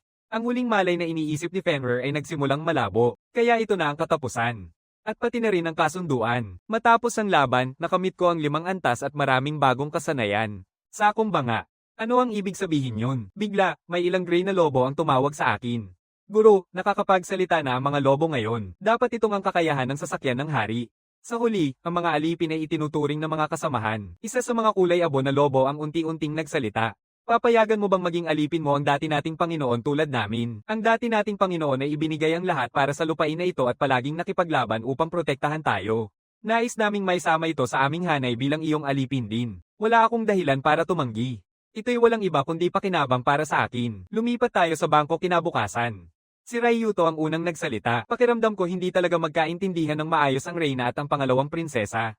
Medyo malamig lang si pangalawa pero hindi naman sila talaga nagkakainisan. Minsan tinitingnan ng prinsesa ng korona ang pangalawang prinsesa ng palihim kaya gusto kong hilingin kay Kiri na tulungan silang ayusin ang kanilang relasyon, sabi ni Ryuto. Sandali lang. Bakit ako pa ang lapitan mo sa ganitong bagay? Bukod pa rito, hindi kailanman makikinig ang prinsesa sa sinasabi ko. Ayos lang, sabi ni Ryuto nang may buong tiwala. Kung ako ang magtatanong sa kanya, papayag siya. At bakit kaya? Hindi ba halata, ganap na nahulog ang loob ng prinsesa sa akin? Lahat ay naputol ang usapan ng marinig yon. May gantimpala na nakasalalay, dagdag ni Ryuto. Kung epektibo, hihilingin ko sa prinsesa na bigyan ka ng 1 linggong pahinga. Sobra na yon sa kabutihang loob. Kumatok ako sa pinto ng prinsesa. Narinig ko ito mula sa isang karaniwang tao. Ryuto, pakiusap pumasok ka na agad. Sa sandaling binuksan ng pinto at nagpakitang gilas na parang ganito, talagang gusto ko nang bumalik at umalis. Pinapayagan kitang makipag-usap sa akin ng may paggalang. Dapat mong pasalamatan ako. Tumingin ako sa paligid. Ang silid ay marangya ang palamuti, ngunit walang pagkakaugnay-ugnay. Lahat ba ng ito ay ayon sa iyong panlasa? Tanong ko. Siyempre hindi. Mga regalo iyon mula sa ina at iba't ibang dignitaryo mula sa ibang mga bansa. Ang mga royal ay hindi pumupunta at bumibili ng mga bagay ng sarili. Gusto ko lang tapusin na ito. Pagdating sa pangalawang prinsesa, narinig ko na nagkakaroon ka ng problema sa mahirap mong relasyon sa kanya. Bakit naman ako magiging nag-aalala dahil sa kanya? Ang prinsesa ng trono ay nanindigan, pinananatili ang kanyang matigas na paninindigan. Wala nang patutunguhan ng usapang ito. Gusto mo bang ayusin ang gusot nila? Sabi ko, ipinapakita ang aking inis. Hindi yun pakialam ng isang karaniwang tao. Dahil wala nang magagawa, inilabas ko ang aking lihim na sandata. Hiniling ni Ryuto na maging tagapamagitan para mapag-ayos kayo, pero kung ganito ang nararamdaman mo, wala na akong magagawa. Kung nalaman niyang wala kang balak gawin tungkol dito, masasaktan ng taong nagsikap na ayusin ito. Sandali, papunta na ako dyan. Ang bilis mong mainis. Nagsimula nang magbukas ang prinsesa ng korona. Noong bata pa kami, iba ang relasyon namin noon kaysa ngayon. Mas malapit kami kaysa ngayon. Matalino siya at laging gustong makipaglaro sa akin. Kahit saan siya magpunta, gusto kong sumunod. Pero sa isang bahagi ng daan, nagsimula siyang mag-ingat sa akin. Nang magseptyo ako, naging reyna na ako at ipinasa sa akin ang karapatan sa trono. At sinabi nila na hindi talaga siya biological na anak ni nanay. Mula noon, naging malaking bagay ang layo namin sa isa't isa. Pagkatapos yun, araw-araw akong nag-aaral ng mahigpit upang ihanda ako sa pagiging reyna. Sa lahat ng iyon, napagtanto ko kung gaano kabuti at mahinahon ng aking kapatid na babae. Palagi kong iniisip na kung sana ay nandoon pa siya sa tabi ko, ngunit hindi iyon pinapayagan ng mga nasa paligid ko. Kaya nabuo ang malaking agwat sa pagitan namin. Iyon lang ang masasabi ko. Nakinig sa tapat na salita ng prinsesa, naupo ako at naisip ang lahat ng kayabangan. Nilikha ito ng mga nasa paligid niya. Ang magulong di magkakatugmang dekorasyon ng kwartong ito ay nagsasalaysay din ng parehong kwento, walang kahit isang bagay. At tunay ngang sa kanya talaga iyon. Lahat, kabilang na ang kanyang sariling pagkatao, ay ipinagkaloob sa kanya ng iba. Ang tanging paraan para mapanatili niya ang kanyang sarili ay ang pagtatago sa likod ng kanyang titulo at pagpapanggap. Hoy, huwag ka namang basta tumahimik dyan, sabi ng prinsesa na inis. Sabi ko na lahat iyon. Hindi ako ganap na ayaw tumanggap ng payo. Sabi mo na lang kung ano ang sinabi mo kanina. Tawagin na lang kitang kapatid. Hindi ko masabi ang ganito. Bukod pa rito, sino ang nakakaalam kung ano ang magiging reaksyon ng mga katulong na naruroon? Hindi ko maiwasang mapansin na sa kaharian na ito, mas makapangyarihan ba ang mga serbidora kaysa sa prinsesang trono, ang nagdedesisyon kung paano kakikilos ay palaging ang mismong prinsesang trono. Medyo nag-alinlangan siya roon. Pero ang pagsabi niya ay maaaring magdulot ng problema para sa kanya, hindi kasing marupok ng iniisip mo ang ikalawang prinsesa. Sige, sige. Hindi naman ako tutol na subukan ng suhestyon mo. Nagpasalamat sila sa akin para dito. Sa pagkakaayos niyan, ipinasa ko ang balita kay Miss Nara. Nang ipanganak ang ikalawang prinsesa, medyo malamig ang naging reaksyon niya. Hindi ako sang-ayon, pero ipapaalam ko ito sa prinsesa. Ngunit kinabukasan, nagbalik siya dala ang mensahe mula sa ikalawang prinsesa. Sabi nila, ang leksyon ngayon ay magiging kakaiba sa karaniwan, isang espesyal na klase. Kaya't dinala nila ako sa bayan sa ibaba ng kastilyo. Ang araw ay nagsisimula ng ubusin ang lakas ko. May klase tayo dito, paliwanag ng prinsesa. Ang pagpasok sa bayan para tingnan ang mga presyo at maranasan ang araw-araw na buhay ay isang mahalagang paraan ng pag-aaral sa lipunan. Bagamat sa totoo lang, ang prinsesa ang lumabas para bumili ng regalo. Sabi ng koro ng prinsesa na ang mga royal ay hindi bumibili ng mga bagay nila mismo, pero iba ang usapan pagdating sa ikalawang prinsesa. Tumingin si Arya mula sa isang bagay hanggang sa iba, medyo nag-aalinlangan. Kiri, alin sa mga ito sa tingin mo ang mas maganda? Pareho silang bagay sa'yo. Hindi para sa akin, paliwanag ni Nara. Ang ikalawang prinsesa ay pumipili ng regalong pangkaarawan para sa prinsesa ng korona. Matapos ipasa ni Nara ang sinabi ko noong nakaraang araw na mula si Arya, bukas pupunta ako para bumili ng regalo sa kaarawan ng kapatid ko. Dahil palagi siyang nagtatanong ng opinyon ko, ipinaliwanag ko. Mukhang sanay na sanay siya sa pagtanggap ng mga bagay na pinili ng iba para sa kanya kaya sa palagay ko hindi gaanong mahalaga kung ano ang regalo. Mas mahalaga ang nagbigay nito. Isang bagay na ikaw mismo ang pumili, iyon ang pinakamagandang regalong maibibigay mo. Iyon ang palagay ko. Nang marinig iyon, namula ang pisngi ng prinsesang trono at tila mas lalo pang tumibay ang kanyang determinasyon. Nakita ito ni Nara na tunay na naantig. Nakakatuwang makita siyang ngumiti muli ng ganito. 5 araw ang lumipas na parang isang kisap mata at ito ang seremonya ng kaarawan ng prinsesa. Kahit ako ay inimbitahan ng espesyal. Ang handaan ay kasing yaman ng dati. Ang mga bisitang nakapaligid sa amin ay parang mga taong may mataas na katungkulan. Pumasok ang prinsesa at sinalubong siya ng palakpakan at sigawan mula sa mga tao. Ryuto, sobrang saya ko. Doon ko napansin ang isang lalaking nakikipag-usap sa komandante ng mga kabalyero na may kakaibang aura. Nagtataka ako kung sino siya. Malamang pinag-uusapan ng punong ministro ang mga plano sa seguridad. Wala akong interes dyan at nagsimulang magmasid sa kwarto para sa ikalawang prinsesa. Natatakot na nakatayo sa isang sulok ang babae, hindi makalapit sa kanyang kapatid. Bakit siya ganito kitigas? Kailangan lang niyang pumunta at makipag-usap sa sariling kapatid. Sa pagkakataong yon, napatingin ang mata ng babae sa akin. Kiri, ano ba ang sasabihin ko? Huwag mo akong sisihin dito. Matapos lahat, minsan mo rin akong tinulak papalayo sa kwarto. Kaya yun, matatag kong itinulak siya pasulong. Parehong namula ang mga magkapatid ng sabay-sabay. Itinago ni Arya ang regalong maingat niyang inihanda sa likod ng kanyang likod at nagkaroon ng gulo sa mga nanunood. Maligayang kaarawan. Taos pusong inabot ni Arya ang regalo. Gusto kong ibigay sa iyo ang isang regalo ngayon, Prinsesang Coronada. Pumula ang pisngi ng Prinsesang Coronada habang dahan-daang tinanggap ang berdeng kahon. Ito, maaari mo na bang isuot ngayon, kaya maingat na inilagay ni Arya ang palamuti sa buhok na pinili niya sa ulo ng kanyang kapatid. Tulad ng inisip niya, bagay na bagay ito sa kanya. Nagbukas ang dalawang magkapatid ng kanilang mga puso at ngumiti at unti-unting nagsimula ang pagtutulungan nila. Ang mga nanonood ay napasigaw sa palakpakan. Sa pagkakataong iyon, lumapit ang Prinsesang Corona na may tahimik na pakiusap. May isa pa akong regalo na nais ko. Pwedeng tawagin kitang kapatid. Siyempre. Wala nang hihigit pa sa aking akagagalik. Nagyakapan at umiiyak ang dalawa at ang layo ng mga taon sa pagitan nila ay naglaho sa isang iglap. Aba, ayos na yon, naisip ko ng tahimik na may ginhawa. Kahit ang hari at reyna ay umiiyak na rin. Lumapit si Ryuto para magpasalamat sa akin. Pasensya na at inabot kita nito pero mas maganda pa sa inaasahan ko ang naging resulta. Palagi siyang mukhang nasasaktan. Ang katotohanang nakapagbati sila ay sobrang nakakatuwa. Habang pinapanood ko siya, hindi ko maiwasang maisip na masyadong mahina si Ryuto kahit naakma naman ito sa kanyang pagkatao. Kiri, gusto kong pasalamatan ka. Sa sandaling iyon, habang si Arya ay papalapit na upang ipahayag ang kanyang pasasalamat, dugo na ang nagsusuka sa malaking hall kasunod ang mga sigaw na sumisira sa hangin. Sa takot na tanaw ni Arya, nahulog sa sahig ang mga ulo ng hari at reyna. Ang punong ministro, ang pumatay, ay nakangiti ng may kasiyahan. Tumahimik na kayo, kayong mga kurakot at mabulok na uod. Ang reyna na walang ginawa upang tugunan ang kahirapan ng bansang ito na walang pakundangang nagsasayang ng yaman ng walang iniisip ang mga tao at isang walang puso na hari na nakatayo lamang at pinapayagan ang lahat ng ito, pareho ng bumagsak. Ako na ang magiging bagong hari, si Vittore, isang taong may royal na dugo, at ang posisyon ng reyna consort ay mapupunta kay Ijana, putang ina, ang komandante ng mga kabalyero. Prinsesa ng Corona Amanda, nakatitig sa mga bangkay ng magulang niya at tuluyang nasira. Inay, nawala ka na sa katinoan, Vittore. Walang pag-aatubiling sumugod siya sa kanya, ngunit ang komandante ng kabalyero ay mabilis na tumama ng isang malinis na suntok at naputol ang braso ng babae. Nagpumiglas ang tatlong bayani sa takot. Huwag kang gagalaw, Ryuto. Ang tinig ni Ijana ay may bigat na hindi na kailangan pang magalit. Kung gagawin ninyo ang isang hakbang, wala sa inyo ang makakatakas dito. Pagkatapos, sumabog sa isang galit na sigaw ang punong ministro. Tayo ay mga anak ng mangkukulam, mga tagapaglingkod ng mangkukulam. Ang pagtanggi sa kalooban ng mangkukulam at ang pagpapasya na magpasimula ng mga bayani ay isang kasalanan na tanging kamatayan lamang ang makakabayad. Bumalik sa witch. Sa isang hampas lang ng espada ni Ijana, ang buhay ng prinsesang Corona ay nawala. Sumigaw si Arya sa takot. Halos hindi ko na siya napigilan. Kung gagawin mong ingay, mahuhuli tayo nila. Malaki ang sakop ng kudeta na ito. Buong-buong kawal na ordan ay nagbago na. Halika, aking mga tao, dalhin natin ang bawat hanggal sa hall na ito sa mangkukulam para sa paghuhukom. At dahil dyan, nagsimula ang walang pinipiling pagpatay. Napaslang ang royal family. Katiwalian, panunuhol, labis na yaman, at pag-uusig, dala ng mga taong ito ang bansa sa pagkawasak kasabay ng royal family.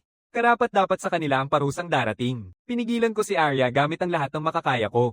Ang paglabas doon ngayon ay ikamamatay mo lang. Ngayon, mayroon ka lamang dalawang pagpipilian. Mamatay dito ng walang saysay o makatakas at magpatuloy na mabuhay. Si Ryuto, na harap ang bangkay ng prinsesa ng Corona, ay labis na nabigo at hindi makapagsalita. Paano pwedeng may mga taong karapat-dapat mamatay? Batang-bata pa dito, sabi ng punong ministro na may tuyong tawa. Ang bawat marangal sa kwartong ito ay isang taong walang karapatang umiral. Hindi mo lang talaga naiintindihan ang kalagayan ng kahariang ito. Sigaw ni Ryuto pabalik. Gayunpaman, hindi maaaring ang pagpatay sa tao ang sagot. Tiningnan siya ng punong ministro na may pagod na inis. Kung nakita mo lang ang nakita ko, hindi ka na magdadalawang isip. Darating ang panahon na maiintindihan mo ang kaharian na ito. Ijana, pigilan mo ang mga bayani. Ang handlerang pumatay ng Knight Commander ay nagliliwanag sa paligid niya. Ryuto, huwag mo nang gawing mas mahirap pa ito kaysa sa kailangang. Agad na pinaganya ni Ryuto ang kanyang break the limit divine protection at naglabas ng isang napakalakas na espada ng liwanag na bumagsak kay Ijana. Ngunit walang epekto kahit kaunti sa babaeng tinagurian bilang pinakamalakas na tao. Magaling na galaw, mahusay na lakas, at bilis. Sa sumunod na segundo, walang kahirap-hirap niyang napagtagumpayan si Ryuto na parang walang nangyari. Sina Aoi at Tamaki ay nagsagawa ng barrier sa kanilang bahagi, tinutulak pabalik ang mga atake ng mga sundalo. Harapin ang ganitong dami ng sundalo ng walang armas, malayo sa pag-asa ang kanilang kalagayan. Paano mo ako planong talunin, Ryuto? Sumuko ka na. Pagkatapos kitang matapos, may pangalawang prinsesa pa akong kailangang harapin. Sa amin, pinipilit ko si Arya na magdesisyon. Tumakas at mabuhay, o sumuko at mamatay dito. Magsusuko ka na namang muli, gaya ng dati, sa mga salitang iyon, lumitaw sa isipan ni Arya ang larawan ng kanyang kapatid. Hindi ako susuko. Magpapatuloy akong mabuhay, sabi niya ng matatag. Susundin ko ang bahagi ng buhay ni Amanda kasama ng akin. Ayokong hayaan ng iba ang magpasya kung paano ako mamamatay. Saka, tatakbo ako kasama mo, ikalawang prinsesa. Hindi, Arya. Samantala sa malaking salas, matapos ang matinding palitan, hinati ng malinaw ang liwanag na espada ni Ryuto ng Knight Commander, kasunod ang isang sipa na nagtulak sa kanya palayo sa silid. Pagkatapos, isang matibay na suntok ang Some-Ire sa harang ni Aoi, at sa sumunod na sandali, parehong nakatali ang dalawang babae ng mga sundalo. Sa aming panig, sinimulan ko ng paalisin si Arya sa pamamagitan ng pagtuturo sa kanya kung paano tumakas. Gamit ang pagtuklas, pinalusot namin ang mga sundalo sa kahit saan namin kaya. Pero habang mabilis na nauubos ang enerhiya ko sa araw, nagsisimula na akong humingal ng husto. Matapos tanungin si Arya kung kaya niyang gumamit ng mahika, pinayuhan ko siya. 3 sundalo ang lilito mula sa direksyong ito sa loob ng halos 30 segundo. Walang paraan palayo sa kanila. Nag-ipon ng bughaw na mahika si Arya sa kanyang mga kamay. Halos hindi pa nila naipapakita ang kanilang sarili ay napaatras na sila sa lupa. Kailangan kong aminin, kahanga-hanga. 3 ng sabay. Higit pa dyan, mukhang nahihirapan ka talaga. Ayos ka lang ba? Tinanong ni Arya na may pag-aalala. Alam kong pagod na talaga ako, pero hindi maghihintay ang mga kalaban na makabawi ako, kaya tuloy lang kami ni Arya sa pag-usad ng hindi humihinto. Inaalam ang kalagayan namin, halos hindi ko kayanin ang ilang sundalo, pero ang makipaglaban sa general ng mga kawal ay halos imposibleng mangyari. Wala na akong lakas para makipaglaban ngayon, kaya hindi ko pwedeng hayaan siyang makita kami. Pagkatapos tumakbo ng ilang sandali, nakakita ako ng bahagyang binabantayang lugar. Mukhang walang tao sa kwartong iyon, pero nang pumasok kami sa kwarto ng mga katulong, ang nakita namin ay mga bangkay na nakakalat at mga pader na puno ng dugo, kaya sigurado na nauna na nilang ayusin ito. Pati ang mga katulong pinatay nila, maingat na trabaho. Doon nakita ni Arya ang katawan ng kanyang katulong na si Nara. Mahigpit niyang niyakap ang huli niyang pagkakataon, bamaha ang mga alaala, at nagpaalam. Ngunit wala ng oras para magluksa ngayon. Kailangan naming malaman kung paano makakalabas. Pumunta tayo sa kulungan ng Kastilyo. Ito ang pinakaligtas na kulungan sa kaharian. Kung walang mahikal na kasangkapan, wala kang magagawa para makatakas. Mas mainam na umupo ka na lang ng tahimik. Nagmamakaawa na si Tamaki na tanggalin ang kanyang mga kamay na nakatali, pero naayos na ni Ryuto ang lahat. Ang kudeta na ito ay na-trigger sa pamamagitan ng pagtawag sa mga bayani. Hindi magpapabaya ang Hero Alliance at walang gagawin, kaya ginagamit nila tayo bilang mga bihag para bumili ng oras at kung magpapakamatay tayo, magdudulot ito ng seryosong problema sa kanila. Sa kanyang nakita, tiningnan ni General ng Kabalyero si Ryuto na parang humahanga. Mapanirang puso sa labas, ngunit nananatili ang iyong isipan na malinaw. Nakikilala ko ang mga mata na iyon. Sisiin ang sarili sa mga bagay na hindi mo alam, sa iyong kawalang kapangyarihan at sa masakit na inosenteng determinasyon. Ganito rin ang itsura ko noong bata ako. Bata ka pa. Kung nais mong mabuhay sa mundong ito, yakapin mo ang pakiramdam na iyon at huwag mawalan ng tamang paghatol. Kung magagawa mo iyon sa mga mahalagang sandali, maaaring maprotektahan mo kahit man lang ang mga tao sa iyong tabi. Hayaan sina Tamaki at ako'y makalabas. Sa ganitong paraan, naghanda siyang magbalik at maghanap sa ikalawang prinsesa. Hindi siya makakatakas mag-isa. Walang pagkakataon. Samantala, nagmamadaling nagmamapa si Arya ng daan palabasan. May nakatagong pinto na konektado sa sewers. Kung pupunta tayo doon, makakalabas tayo ng kastilyo. Sulit na tingnan, then. Ito ba ay isang daanan na alam lamang ng royal family? Dapat ay isang emergency na daanan lang na magagamit ng royal family, pero honestly, hindi ko alam kung gumagana pa ito. Sa ngayon, wala na tayong ibang pagpipilian. Tahimik na nagpaalam si Arya kay Nara ng may kalungkutan. Pasensya na at hindi ako nakatulong sa iyo. Maraming salamat sa lahat. Doon nagsimula nang madetect ang mas maraming sundalo na papalapit. Nagsimula nang maging masama ang sitwasyon. Malapit nang masurround kami, 12 sa kaliwang koridor, mas marami pa sa likod namin. Hindi rin pwedeng magpatuloy pa. Hindi kahit 10 o 20 pa ang layo. Walang paraan para makalusot dyan. Nasa likod natin ang mga sundalong sumusunod sa atin. Hindi na posible ang bumalik pabalik. Ang nakakainis pa, para silang alam din ang tungkol sa nakatagong pinto, ganap na sarado ang pasukan. Hindi na nakakagulat, talaga. Yung mga taong pumatay nang hindi kumukurap ay hindi nag-iiwan ng mga hindi natapos na gawain. Marahil ay tinorture nila ang impormasyon mula sa isang tao, ngunit kami dalawa ay tuluyang napalibutan. Habang iniisip ko kung aalis na lang at maghahanap ng paraan para makaligtas mag-isa, nanindigan si Arya. Hindi ako susuko. May matinding tapang sa kanyang boses. Hindi ako susuko nang walang laban. Magpapakaisa hanggang sa huling segundo. Nang makita yon, pinayagan ko ang sarili ko nang umiti ng bahagya. Hindi na bali ang kanyang espiritu. Maganda. Pwede ko pa rin siyang asahan. Kaya nagsalita ako. Sa pamamagitan ng pagtuklas, nakuha ko ang isang grupo na tila papunta sa atin. Maaaring isang banyagang puwersa militar.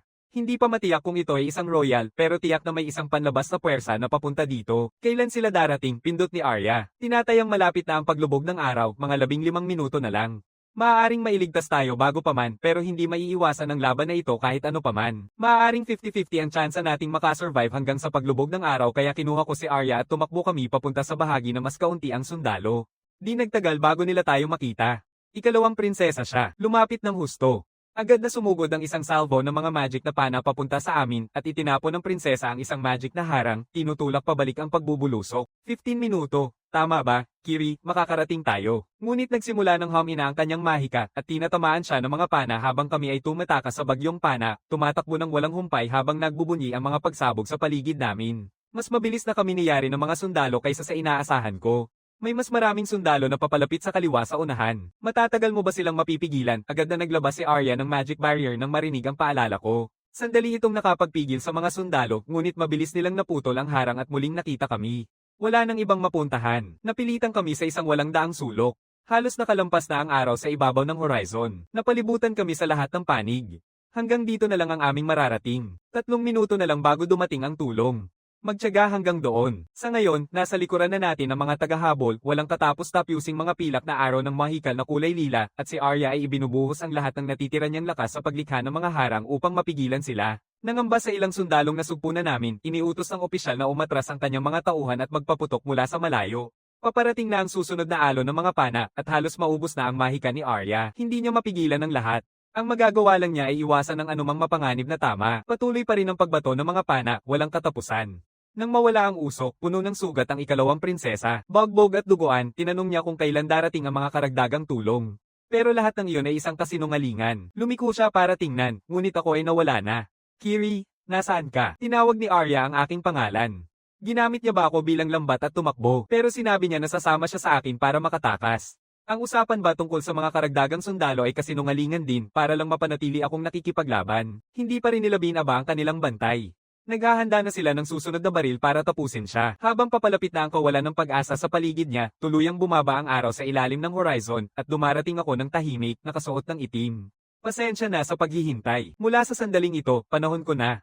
Kasabay nito, lalong lumalalim ang dilim sa paligid natin. Ang malalaking silweta ng mga dambuhalang hayop ay dumaan sa mga sundalo sa itaas. Ang aking alipin na si Fenrir, alagaan mo ang mga lalaking ito. Sa iyong utos, sa isang saglit, gumalaw ang maltong hayop na si Fenrir sa mga sundalo nang walang ingay. Sa isang iglap, pinaire sila sa kalahati. Sumisigaw ang mga sigaw mula sa lahat ng direksyon. Hindi nila magawang takpan ng isa't isa dahil sa dilim at tahimik akong lumitaw sa likod ng isang sundalo. Pwede kang sumigaw ng sumigaw pero sa tingin ko walang sisigat. Kiri, saan ka galing? Hindi ko man lang siya tiningnan, bahagyang inangat lang ang ulo ko. Tapos na ba, Fenrir? Ang multo na hayop ay tahimik na lumitaw, ito na lang ang natira. Wala ni isang nakipaglaban ng todo, kaysa sayo, wala silang halaga. Nangangatog na ang sundalo sa takot ngayon. Yera, pakiusap, palayain mo ako. Tumingin ako sa kanya nang walang bahid ng awa. Marami na kayong pumatay ng tao. Hindi nakakapagtaka na mapatay din kayo, di ba? Wala nang masabi ang sundalo. Ikaw nga ba si Kiri? Oo ang nakakaalam, sa susunod na segundo, hinog na ang mga pangil ng hari ng mga lobo at pinaire siya. Pagkatapos ay inayos ko na ang lahat, tumingin ako sa batang halos hindi na makalaban sa buhay. Ginagamit niya ang kakaunting mahika na natitira upang isara ang kanyang mga sugat. Magandang ideya, pero sa kasamaang palad, masyadong malaki ang nawalang dugo. Huli na talaga, Arya ay nakatitig ng diretso sa akin. Kung ginamit mo na ang kapangyarihang iyon mula sa simula, huwag mo akong titigan ng ganyan. Ang kapangyarihang ito ay maaari lamang magamit pagkatapos ng paglubog ng araw, kaya kinailangan kong magtiyaga hanggang sa sandaling ito. Ang usapan tungkol sa mga karagdagang puwersa ay para rin sa parehong dahilan. Kung gusto ko lang tumakas mag-isa, hindi na sana kailangan gawin ang lahat ng iyon. Doon ko napansin ang tingin niya, puno ng pag-asa at matinding handgereng mabuhay. Kahit ngayon, sa ganitong kalagayan, hindi pa rin siya sumuko sa pag-asa na mabuhay. Sa ganitong kaso, subukan natin. Kaya nagsalita ako ng dahan-dahan. Wala nang oras, kaya tanong agad ako. Babae ka pa, di ba? Kung ganoon, may pagkakataon pang mabuhay. Kahit mula sa puntong iyon, magiging akin ka na. Sa madaling salita, magiging alipin mo ako. Kaya tanggapin ang kamatayan bilang tao o magpatuloy na mabuhay bilang isang bagay na hindi na tao. Pumili ka. Humihingal na ang hininga ng babae, ngunit ang paninindigan sa kanyang puso ay ang mabuhay. Kahit ano pa ang kailangan, kahit pa kailangang ibenta ang kanyang kaluluwa sa dyablo, mamumuhay siya. Iyon ang tamang sagot, sabi ko nang may pag-aproba. Ayon sa sinabi mo, mas malapit ako sa isang dyablo kaysa sa kahit anong Diyos. Sa sumunod na segundo, kinagat ko ang leeg ng babae. Habang dumadaloy ang dugo, siya ay muling isinilang. Pagkatapos nito, ipinadala ko ang aking mga alipin upang harapin ang natitirang mga sundalo sa labas ng hall.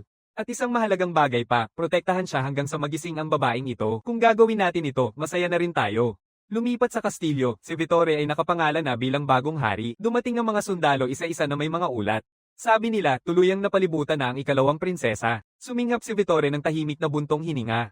Malapit na tayo sa simula ng isang tunay na bansa ngayon. Huwag tayong magpapabaya sa ganitong yugto. Ang gutom at sakit na kumakalat sa buong kaharian, ang mga ulilang iniwan, ang aking kawalan ng kakayahang gawin ang anumang bagay tungkol dito ay ginawang kasalanan ko rin. Ang daan papunta dito ay napakahaba na. Mga kasama na nagkakaisa sa iisang layunin, ibalik natin ang bansang ito sa dapat nitong kalagayan. Iyon ang iniisip ni Vittore. Pero hindi niya napansin ang tibak at ang mga anino na papalapit ng diretso sa kanya. Sa sumunod na segundo, pumutok ang dugo at bumagsak ang isang ulo sa sahig. Wala nang oras ang mga sundalo para kumilos. Lubhat-lubha, nagdulot ito ng takot sa kanyang dibdib. Walang pakialam sa mga nagugulat na sundalo sa paligid ko, itinaas ko ang ulo ni Vittore. Tapos na ang plano ngayon. Wala ka ng dahilan para makipaglaban. Tanga, sumigaw ang mga sundalo.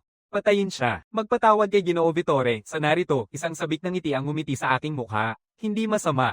Sa sumunod na sandali, walang bilang ng mga balisong ang nagpakita sa paligid ko. Kung gusto mong gawin ito, siguraduhin nating walang natitirang nakatayo sa kabilang panig. Libo-libong mga tibak ang pinaputok papunta sa mga rebeldeng sundalo. Tunay akong natutuwa. Pinili mong lumaban hanggang sa huli. Ang matalim na ingay ng mga sigaw ay agad na nakatawag ng pansin ng mga kababaihang kawal. Galing iyon sa direksyon ng hall. Pumunta ka na nga at tingnan. Pero nang pumasok sila, ang nakita lang nila ay mga bangkay sa lahat ng sulok at ako na nakatayo sa isang lawa ng dugo. Nang makita silang dumating, dahan-dahan akong nagsalita. Kung naaalala ko, ang direktang unit ni Aegina, ang iyong Knight Commander, ang Battle Maidens. Galit na galit ang Vice-Kapitan. Kiri, ginawa mo ba ang lahat ng ito? Hindi ako naapektuhan kung sasagutin ko ang tanong mo. Seryoso mo ba akong tatanggapin? Ang natitirang bahagi ng unit ay nabahala, ngunit si Sophie ang unang lumapit sa akin. Isang mabilis na saksak ang nagtulak sa kanyang espada diretso sa aking katawan. Seryoso kang nagpapakita ng damdamin dyan. May namatay bang mahalaga sa'yo kamakailan? Pakikiramay ko. Sa susunod na segundo, ginamit ko ang isang punyal para sabay na tinusok siya at ang sarili ko. Hindi tulad ng inaasahan ng Vice-Kapitan, isang sabay na pagpatay. Ang sugat sa aking katawan ay nagsimulang maghigpit sa isang kamanghamanghang bilis. Agad niyang tinawag ang kanyang mga kasamahan at nagsimula ang laban. Napakadelikado nitong lalaking ito. Tinanggap niya ang tama ni Sophie nang walang reaksyon. Hindi namin alam kung paano siya nakatayo pa rin. Kailangan natin siyang mapatomba. Sa susunod na segundo, kumikislap ang gintong kidlat mula sa sand at ang hawak niya. Ayon sa Vision Magic Eye, hindi ordinaryong magic tool yun. Pero nang umusad ako para umiwas, bigla akong bumangon mula sa sahig at nalock ang galaw ko. Sabay nilang nagtulungan ng walang kahirap-hirap. Ang nagawa ko lang ay tumawag ng mga tibak upang tumama, ngunit napakalakas ng kapangyarihan ng magic tool at mabilis na papalapit ang kidlat na tibak ng bise-kapitan. Walang mapagpipilian na makaiwas, tinanggap ko ito ng direkta sa mukha. Sa tingin niya tapos na ang laban, bahagya akong ngumiti. Mas nakakaabala ang magic tool kaysa inaasahan ko. Sa sumunod na segundo, pinutol ko ang kaliwang binti ko at tumalon sa hangin. Maraming hibla na punong-puno ng madilim na mahika ang niyanig siya agad. Agad ding napasuko ang dalawa pang mandirigma. Talagang inaasam ko na makitang sabay-sabay kayong apat na lumapit sa akin, pero sa kasamaang palad, medyo puno na ang schedule ko.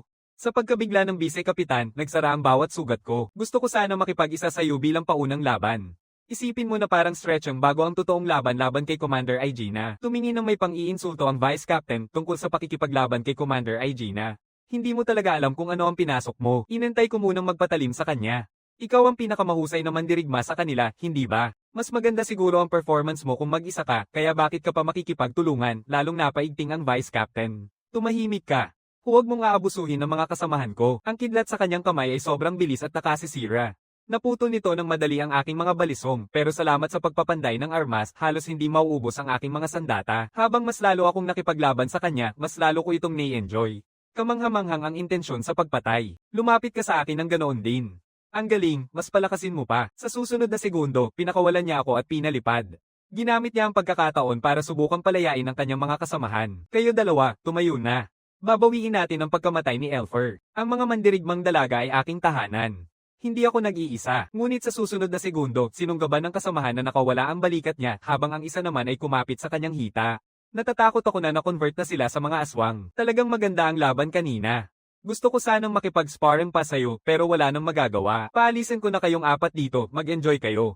Kiri, bumalik ka rito. Maganda. Ngayon, isa na lang ang natitira habang unti-unting nilulupig ng aking mga alipin ang natitirang mga sundalo sa buong kastilyo. Ang pakiramdam ni Knight Commander Ejana ng hindi pagkakaunawaan ay lalong tumitindi bawat minuto. Isang nakahiwang ulo sa gilid ng daan ang nagpapatunay sa kanyang kinatatakutan. Nangangatal ang mga kamay niya habang maingat na binaba ito. Talagang palagi akong umaasa sa aking mga instinct, Ginoo Vitor, at narito ako, nakalutang ang mga itim na pakpak sa ilalim ng buong buwan na nakaupo sa tuktok ng mataas na tore. Maganda ang buwan ngayong gabi.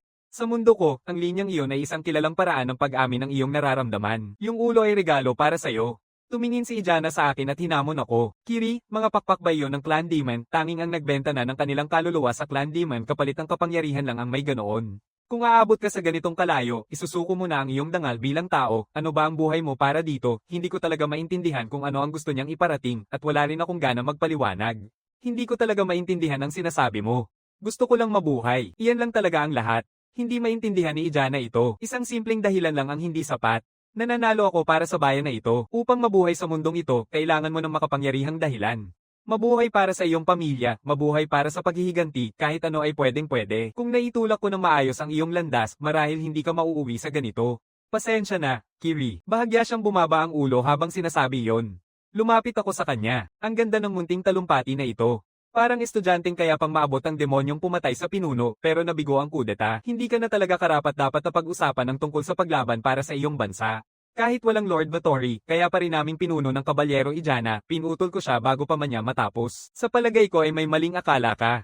Sa susunod na sandali, napuno ng mga bangkay ng mga sundalo ang mga anino sa paligid natin. Lampas na tayo sa puntong maaari ka pang magsalita tungkol sa atin. Narito ang mga sundalong umatake sa atin, ang mga sundalong pumatay sa lahat sa hall na iyon, at bawat kasapi ng Battle Maiden Unit. Wala nang natira kundi ikaw. Hindi na sila makakalaban, pero kahit papaano, may iligtas ang kanilang mga buhay. Ang kailangan lang ay ang iyong sakripisyo bilang kapalit. Sinasadya ko ito, naintindihan ko ang mga alalahanin niya. Nag-aalala siya na magtatapos ang laban na parang isang guro na hindi binibitawan ng buong lakas ang laban sa isang estudyante. Kahit na pinag-iisipan ko kung maghihintay ba akong mag-surrender siya at gamitin ang kontrol sa isipan para mapilitan siyang makipaglaban ng maayos, itinaas ni Knight Commander Ejana ang kanyang mahabang espada ng walang ekspresyon at itinutok ito sa lupa. Isang marahas na pagsabog ng banal na enerhiya ang sumabog palabas. Ito ay isang sandali ng katahimikan, sabi niya ng tahimik, para sa mga kasama na nakaranas ng kahihiyan bago sila pumanaw, at para sa mga kasamang malapit ng pumanaw, tanggapin ang aking buhay bilang handog. Naguluhan ako. Sa madaling salita, iiwan mo ang mga kabalyero, iiwan mo sila. Ang orde ng mga kabalyero ang unit na buong buhay kong ibinuhos. Papatayin ko silang lahat gamit ang sariling kamay ko. Nalilito ako, kung ganun. Sa pagitan ng royal family at mga sundalo, mawawala na silang lahat, hindi makakatulong ang kaharian. Nandito pa rin ang mga tao, sabi ni Ijana ng matatag, kahit na ang mga may lupa ay corrupt, kahit na mapuksa ang mga sundalo, kahit na maputol ang linya ng royal na dugo, ang mga tao pa rin ang mahalaga. Hanggat nananatili sila, ipaglalaban ko ang bansang ito. Iyon ang dahilan kung bakit ako umiiral. Nang marinig yun, ngumiti ako, may bahid ng katotohanan, at nagpa siya akong ilabas ang aking mga baraha. Pasensya na, Ginoo, hindi kita lubos na naintindihan. Paumanhin sa pagiging walang respeto hanggang ngayon. Sa ganitong pagkakataon, hindi ang kupang pagsisinungaling at pagdadaya kaya maging tapat na lang ako sa iyo. Hindi kailanman nagkaroon ng pagkakataon ng mga taong ito na maging mga vampira. Sila ay tuluyang hindi na may iligtas. Pinatay ko ang lahat ng kasamahan mo. Sa kanila ngayon, wala ka ng iba kundi pagkain. Ijana ay mukhang ganap na kalmado. Kiri, lampas ka na sa pag-asa. Ikaw ang aking kalaban. Sa susunod na segundo, tinanggal niya ang kanyang mahabang espada sa kahon nito. Isang napakalakas na alon ng presyon ang sumabog. Ang puppets na nasa harap niya ay hati sa dalawa sa isang iglap. Mas masahol pa ito kaysa sa inaasahan ko. Kaya pala yun ang barahan ni Ijana. Ang sinaunang armas, ngunit ang mga mata niya ay nagliliyab sa handereng pumatay. Iyan ang hinahanap ko. Commander ng Kabalyero Ijana, gagamitin ko ang lahat ng makakaya ko para labanan ka. Bilang pagpapakita ng paggalang sa aking kalaban, walang ipinakitang emosyon si Ijana. Ngunit nang malapit na makipag-ugnayan ang kamay ng isang ghoul sa kanya, isang mapanirang pagsabog ang sumaklaw sa buong lugar. Marami ka pang mga kasama dito. Tingnan natin kung hanggang kailan tatagal ang ganitong uri ng atake. Pumarada rin ang unit ng Knight upang salubungin siya. Ang tanawin ay nagpasiklab ng panandaliang init sa alaala ng Knight Commander.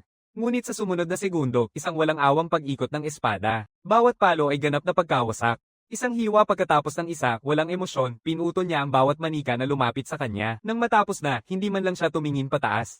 Anong problema? Manunood ka lang ba? Kung ayaw mong lumapit sa akin, pupunta ako sa iyo. Talagang nabahala ako. Inaasahan ko na ito, pero wala pang pagkakataon na umatake mula sa likod. Naalala ko ang sinabi ni Arya tungkol sa kung bakit sobrang lakas ni Ijana. Siya ay naging kakaiba na sa sarili pa lang niya, at nang may talaga siya bilang Knight Commander, binigyan siya ng reyna ng sinaunang sandata, isang espada na kayang i-sharpen ang sarili nitong talam gamit ang mahikal na enerhiya. Pangalawa, ang mga sundalong ghoul ay walang laban. Kahit ang mga balisong na pinukul ko gamit ang madilim na magic ay nawasak ng walang kahirap-hirap. Putang ina, kailangang may hangganan ng katulin ng isang espada. Kayang-kaya nitong putulin ng kahit ano. Habang sinusubukan ko pang intindihin ang lahat, dalawang magic circle ang bumagsak papunta sa akin. Walang depensa laban sa ganitong uri ng malayuang atake. Agad na naputol ang parehong pakpak. Hindi ka na makakalipad ngayon, di ba? Anong gagawin mo? Ginamit ko ang mga balisong para pabagalin ang pagbagsak ko. At habang abala siya sa pagtanggap ng sunod-sunod na atake, nagsimula akong maghanap ng pagkakataon. Sa sandaling inayos niya ang kanyang landas, hulihin siya nang hindi niya inaasahan dito kaya ginamit ko ang lahat ng liksi ko para makaiwas sa kanyang mga atake. Sa akala ko ay matatamaan ko na siya, putol ng tuluyan ang braso ko. Akala ko ay hawak ko na, talagang wala kang nakikitang butas, nanatiling walang emosyon si Ijana. Medyo mabilis ka nga, siguro subukan mong mag-akyat-akyat, hindi talaga ito ang aking forte. Ang bilis magamit ng mahika ay nasa espada. Naalala ko na ang mga armas na mithril ay partikular na epektibo laban sa angkan ng demonyo. Tama, narinig mo na iyon mula sa pangalawang prinsesa, hindi ba? Mas masipag mag-aral kaysa sa inaakala ko. Salamat sa papuri. Sa sumunod na segundo, pumutok ang hiwa kong braso at nagtapon ng isang tibak. Kahit iyon ay naipagtanggol ng walang kahirap-hirap. Parang palagi kang may bagong try kang inilalabas. Pero ano ang susunod? Ibinigay ko ang isang bahagyang pag-iling na parang pag-asa na. Sa ganitong kaso, maaari ba kitang tanungin, agad kang kumikilos kapag may ataking galing sa mga blind spot? Naniniwala ako na naglalagay ka ng manipis na patong ng iyong mahikal na enerhiya na sumasaklaw sa iyong sarili at sa paligid, gamit ito upang maramdaman ang mga banta mula sa lahat ng direksyon. Tama ba ako? Ginagamit mo ang pagtuklas bilang iyong banal na proteksyon, hindi ba? Tama ang hula mo, Kiri. Kung meron kang ganitong kakayahan, hindi mo na kailangang gamitin ang akin. Hindi ko masasabi yon. Ang paggamit ng teknik na ito ay nangangailangan ng tuloy-tuloy na paglabas ng enerhiyang mahika na nagpapahintulot sa mga kalaban na madama ang aking presensya. Kaya hindi ito angkop para sa pagmamanman o lihim na paggalaw. Pero ang bilis ng reaksyon na ibinibigay nito ay kahanga-hanga. Maaaring tawagin itong isang adaptasyon na nakatuon sa laban. Sa katunayan, nakikita ko rin iyon dyan. Dahil natuklasan na ako, pinigilan ko ang mga hibla ng Glatnir at ipinadala ito sa kanyang direksyon. Kahit ang hindi matitinag na Glatnir ay naputol ng walang kahirap-hirap, ngunit agad sumunod ang mga matutulis na tinik na lumilipad. Nagsasagawa si Fenrir ng lihim na pag-atake mula sa malayo. Pinaputok ni Fenrir mula sa labas ng kanyang saklaw ng pagtuklas. Hindi ako sigurado kung gaano ito kaepektibo pero nang mawala ang alikabok walang nasaktan kay Aegina. Mataling ideya ang pag-atake mula sa labas ng aking saklaw ng pagtuklas pero mula sa distansyang iyon naramdaman ko na ito bago pa man ito makarating sa akin. Agad niyang inatake si Fenrir gamit ang mahikang atake. Huwag kang lumapit. Panatilihin ang presyon. Huwag mong bigyan siya ng sandali para makapagpahinga kaya't walang tigil na bumagsak ang mga tinik at tibak papunta kay Aegina. Tumingin siyang walang pakialam. Maraming palusot pero hanggang kailan mo kaya itong panatilihin? Naisip ko rin na hindi realistic na subukan siyang i-drain ng kanyang mahikal na enerhiya sa ganitong paraan.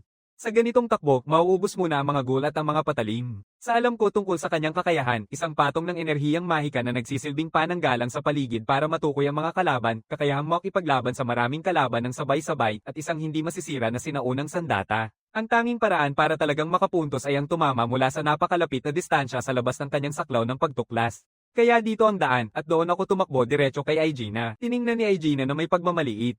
Kaya pinili mo palang na ang tanging paraan ay isabak ang sarili sa malapit na labanan. Sobrang padalos-dalos, Kiri. Akala mo bang wala akong mga pananggalang na hindi mo pa nakikita? Ilang matalim na alon ng enerhiya ng espada ang kumalat sa paligid niya at muling naputol ang natitirang braso ko. Kaya ito na ang katapusan, hindi ba, Kiri? Nang itaas niya ang kanyang tibak ng buong kumpiyansa para kunin ang aking ulo, hindi niya napansin na lahat ng ito ay nangyari na sa aking isipan. Ang naputol na kamay ay nakabitin sa hangin sa pamamagitan ng isang hibla at mula sa anino na nakatayo sa lupa, isang kulay abo na lobo ang bumulusok at kumagit sa kanyang bukong-bukong. Dahil sa pagtama mula sa dalawang panig ng sabay-sabay, tumigas ang panga ni Aegina. Matapos ang isang sandaling pag-iisip, nagpasya siyang unahin akong walang sandata, ngunit sa sumunod na sandali, sa kanyang ganap na hindi paniniwala, tahimik na muling tumubo ang aking hiwa na braso. Binayaan mo ang iyong pagbabantay. At sa halip na agad na umatake, nanatili ako sa labas ng sakop ng iyong sipa. Pagkatapos ay pinaganya ko ang Array Magic Eyes Hypnosis. Biglang bumukas ang gintong magic circle sa harap ni Aegina, ngunit sandaling-sandali lang ang tumigil niya. Itinaas niya ang kanyang espada at pinutol ang bilog sa mga piraso. Hindi ko inasahan na kaya pa palang sirain ng espada ang mga magic circle. Pagkatapos ay pinatay niya ang lobo na nang aatak sa kanya mula sa likod ng hindi nagsasawa. Sa halip na matakot, naramdaman ko ang isang ngiti na unti-unting lumalabas sa aking mukha. Anong ngumingiti ka? Masaya ka? Syempre. Hindi ka ba? Sino ang nakakaalam? Sige na, Aegina. Isang panibagong salvo ng matutulis na tinik ang humagupit sa kanya. Ito na, ang huling laban. Hinawakan ko ang aking balisong at tumakbo papunta sa kanya sa pagbubukas. Nagulat siya, kaya inilabas ko ang aking nakatagong galaw. Isang maliwanag na nagliliwanag na bilog ng mahika ang biglang nabuo sa likuran niya.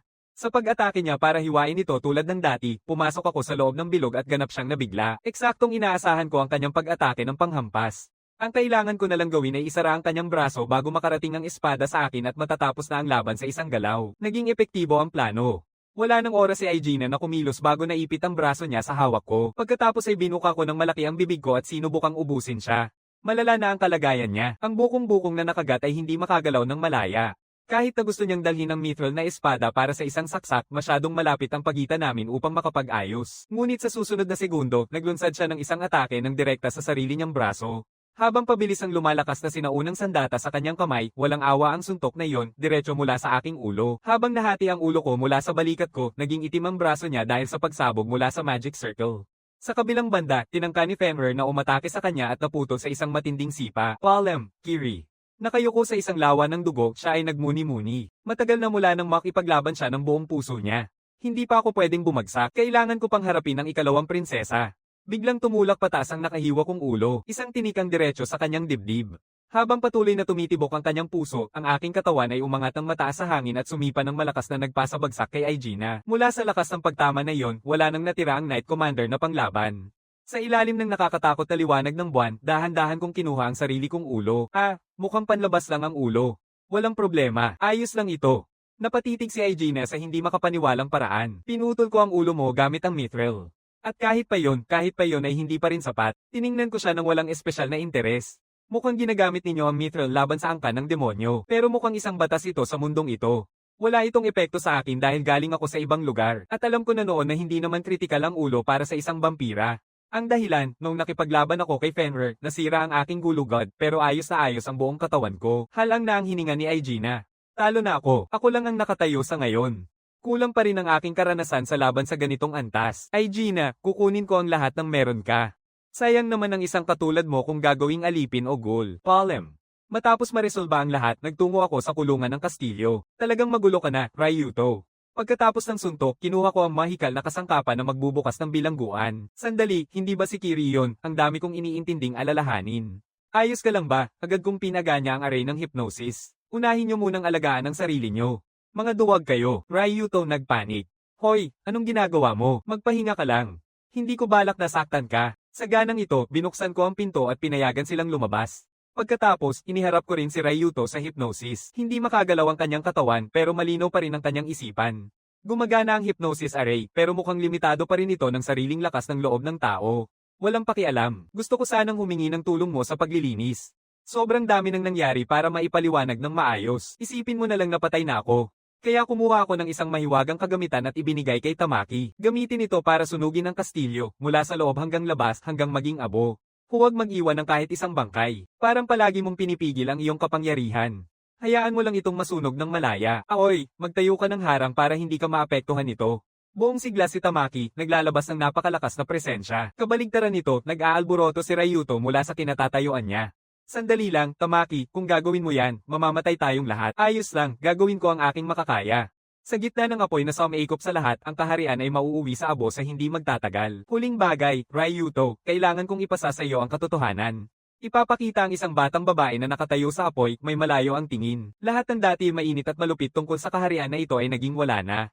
Ang kanyang kapatid na si Amanda, si Nara, at ang mga leader ng isang bansa na hindi niya alam kung ano ang mararamdaman, ang kanyang ama at ina, at pati na rin ang taong dati siyang kilala. Habang nagsimulang maglaho at mag-blur ang lahat, biglang bumukas ang kanyang mga mata. At sa parehong sandali, naging itim ang kanyang gininto ang buhok. Tapos na ngayon, sabi ko kay Arya. Para sa iyo siguro, sagot niya. Tapos mo na bang linisin ang lahat nang pumasok ang dugo mo sa katawan na ito, dala nito ang iyong kaalaman at mga saloobin. Hindi ko inasahan na magbabago rin ang kulay ng buhok. Hindi ko mapigil ang sabihin na nakaligtas ka sa isang bagay na halos pumatay sa'yo. Ngayon ay alipin na kita at ang iniisip mo ay ang buhok mo. Paliwanag ng babae, mahina lang pero nararamdaman ko na may hawak sa akin ang iyong mga salita at iniisip kaya inabot ko ang aking kamay. Agad niyang inabot ang kanya nang hindi nag-iisip, ngunit sa susunod na sandali, pinakawalan niya ako at ako'y lumipad. Pero parang tama lang ito, hindi ba ayos na ito, ang kulay na ito ay bagay sa iyo nang hindi inaasahan. Ngumiti si Arya ng bahagya. Tama ka, hindi lahat ay kawalan. Nailigtas ang buhay ko, nabigyan ako ng kaunting kalayaan. Para sa mga bagay na yon, taos puso akong nagpapasalamat at ngayon ay may ideya na rin ako kung ano ang dapat kong gawin.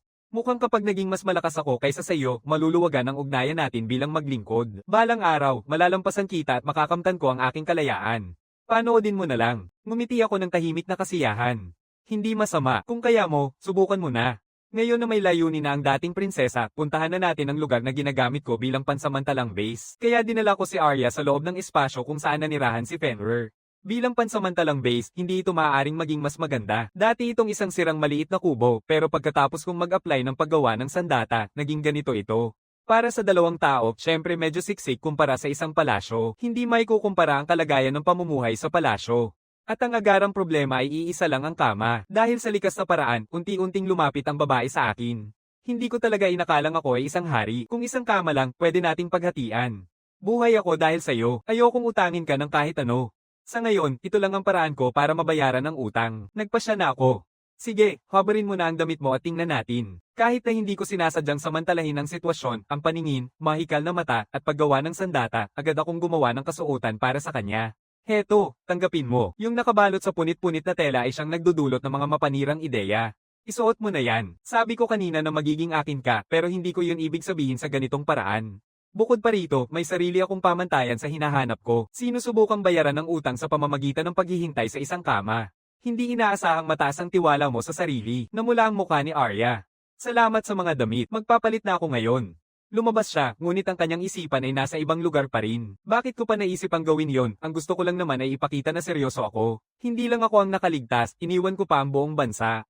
Marahil gusto ko lang maparusahan, pero narinig ko ang bawat salitang iyon. Kaya bang bilang parusa ang makipagtalik sa akin, totoo ba? Muling nagulat siya ng husto. Hindi ka inaasahang walang pakialam. Alam mo yon, hindi yon ang ibig sabihin. Marami pa akong hindi pa naayos, pero taos puso ang pasasalamat ko sa'yo. Hindi ko lang talaga mapanatili ang katahimikan. Kahit na maging isang bagay na hindi na tao para lang mabuhay, wala akong pagsisisi tungkol doon. May naisip ako noon. Sa ganitong kaso, walang oras na dapat sayangin. Gusto kong magsagawa ng isang pagsusuri. Tutulungan mo ba ako? Oo. Ano man ito, kung kaya kong gawin, gagawin ko. Nakuha ko ang iba't ibang kasanayan mula sa mga tao sa kastilyo, pero may ilan na tila imposibleng subukan mag-isa. Ito ay isang espesyal na uri ng kasanayan. Kailangan lang ng bahagyang haplos at sumunod ang isang medyo di malilimutang gabi. Pagsapit ng kinabukasan, nakarating na kami sa kagubatan. Pagkatapos maging isang vampira, malaya nang makalipad si Arya sa langit. Parang likas na talento niya ito. Kumusta ang kasuotan? May nais ka bang baguhin? Tanong ko. Walang malaking reklamo. Madaling ilipat. Ang medyo nakaapekto sa akin ng bahagya ay kung bakit siya makalilipad sa maliwanag na araw. Walang sumpa ng Diyos ng araw. Sige, kunin mo ang espada at tingnan natin ang mangyayari. Sa sumunod na segundo, lumitaw ang isang pulang-pula na tibak, naglalabas ng dalisay na handerang pumatay. Ipinaliwanag ko, iyon ang sinaunang sandata na ginamit ni Ejona. Pinalakas ko ito gamit ang madilim na mahika. Sa ngayon, tawagin na lang natin itong itak na itim. Maganda itong armas, pero kapag sinubukan kong gamitin, wala nang nangyayari. Malamang wala akong kakayahang magpasa ng mahikal na enerhiya sa mundong ito.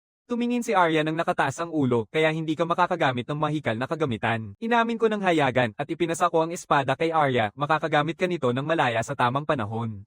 Ngumiti si Arya, siguro mas magiging malakas pa ako kaysa sayo. Pakiusap, huwag kang mag-alala, lalaki ako nang walang umaasa sa anumang gamit na mahika, kahit hindi ako sigurado kung kasama sa lakas natin ang kagamitan. Pero sa kahit anong paraan, hindi tulad ko, bilang isang tao sa mundong ito, maaari mong gamitin ang mga magic tools. Samantalang, hindi ka makakapag-level up o matututo ng bagong kasanayan tulad ko. Kaya tingnan natin kung sino ang mas magiging malakas, bagamat sa anumang sukatan, dapat ay nasa akin ang kalamangan. Sa tingin ko, sa mga pangil mo, maaari ka nang lumakas sa pamamagitan ng pagdila ng dugo, tulad ko. Habang nag-uusap tayo, nagsimula kaming magplano na iwan ang lugar na ito at pumunta sa ibang kaharian. Doon biglang lumabas si Fenrir at nagulat ang babae. Pagkatapos kong makabawi, maaari kang sumakay sa aking likod at maglakbay ng comfortable. Agad na naakit si Arya nang makita ito. Ngayon ay mukhang napaka-cute nito, pero sa totoo lang, ito ay isang mabagsik na hayop. Di nagtagal, hindi na kinaya ni Fenrir ang pag-aalaga at umatras sa mga anino. Arya na irita, maliit na Fenrir, hindi ka na ba lalabas? Sa narinig niya, pinaalalahanan ko siya na ngayong gabi ay aalis tayo mula dito papunta sa ibang bansa. Walang partikular na dahilan. Kung gusto nating mangalap ng impormasyon, kailangan nating makita ang mga bagay ng personal sa ibang lugar. Maghanap tayo ng bansa na hindi pa nagsagawa ng pagtawag ng bayani. Ipinunto ni Arya na wala ng ganitong bansa ngayon. 12 bansa ang nakipagkasundo, bawat isa ay nagsumamo ng 3 bayani. Kahit na sobra ito, sa ibang salita, mayroon ng 36 na bayani sa mundong ito. Hindi ako sigurado kung ano ang mararamdaman ko tungkol doon. Samantala, sa malalim na loob ng kaharian ng mga demonyo, matapos ang walang katapusang mga sakripisyong buhay, at sa walang sawang ritual ng pagtawag ng angka ng mga demonyo, unti-unting bumukas ang mga mata ni Haring Demonyo Igenoa. Lumipat tayo, matagal na kaming nandito ni Arya sa hindi pamilyar na kaharian ng Rinsi. Isa itong masaganang bansa na puno ng komersyal na sigla at kasiglahan. Dito, tinatawag siyang Ari bilang alias. Matapos sumali sa guild ng mga manlalakbay at makilala dahil sa kanyang kabutihang gawa, minahal siya ng lahat sa paligid niya. Sa una, nagulat si Arya sa kasiglahan at kasiglahan ng bansa. Totoo sa pangalang banal na kaharian, may mga banal na kleriko sa lahat ng dako. Ang simbahan ay napakalaki. Nagbibigay ito ng pakiramdam na ito ay isang relihiyosong kabisera, kaya nagparehistro kami sa lokal na guild ng mga manlalakbay para kumita ng pera at nagsimula ng tumanggap ng mga trabaho. Gamit ko rin ang alias na Giri, pero nakatulog ako buong araw at iniwan kay Arya ang lahat ng gawain. Giri, bumalik na ako, tawag ni Arya mula sa labas, pero sa sumunod na segundo, lumipad ako palabas ng tavern. Tulungan mo ako, Ari, ang maliit na batang babae na may puting buhok na nagpasabog sa akin, nakangiti ng may kasiyahan. Kahanga-hanga, hindi ka agad nakatulog matapos tumama sa akin. Ako si Fanedaico Resejos, isang banal na kabalyero ng kaharian ng Rinsi. Pinili kong maging alagad kita at baguhin ka.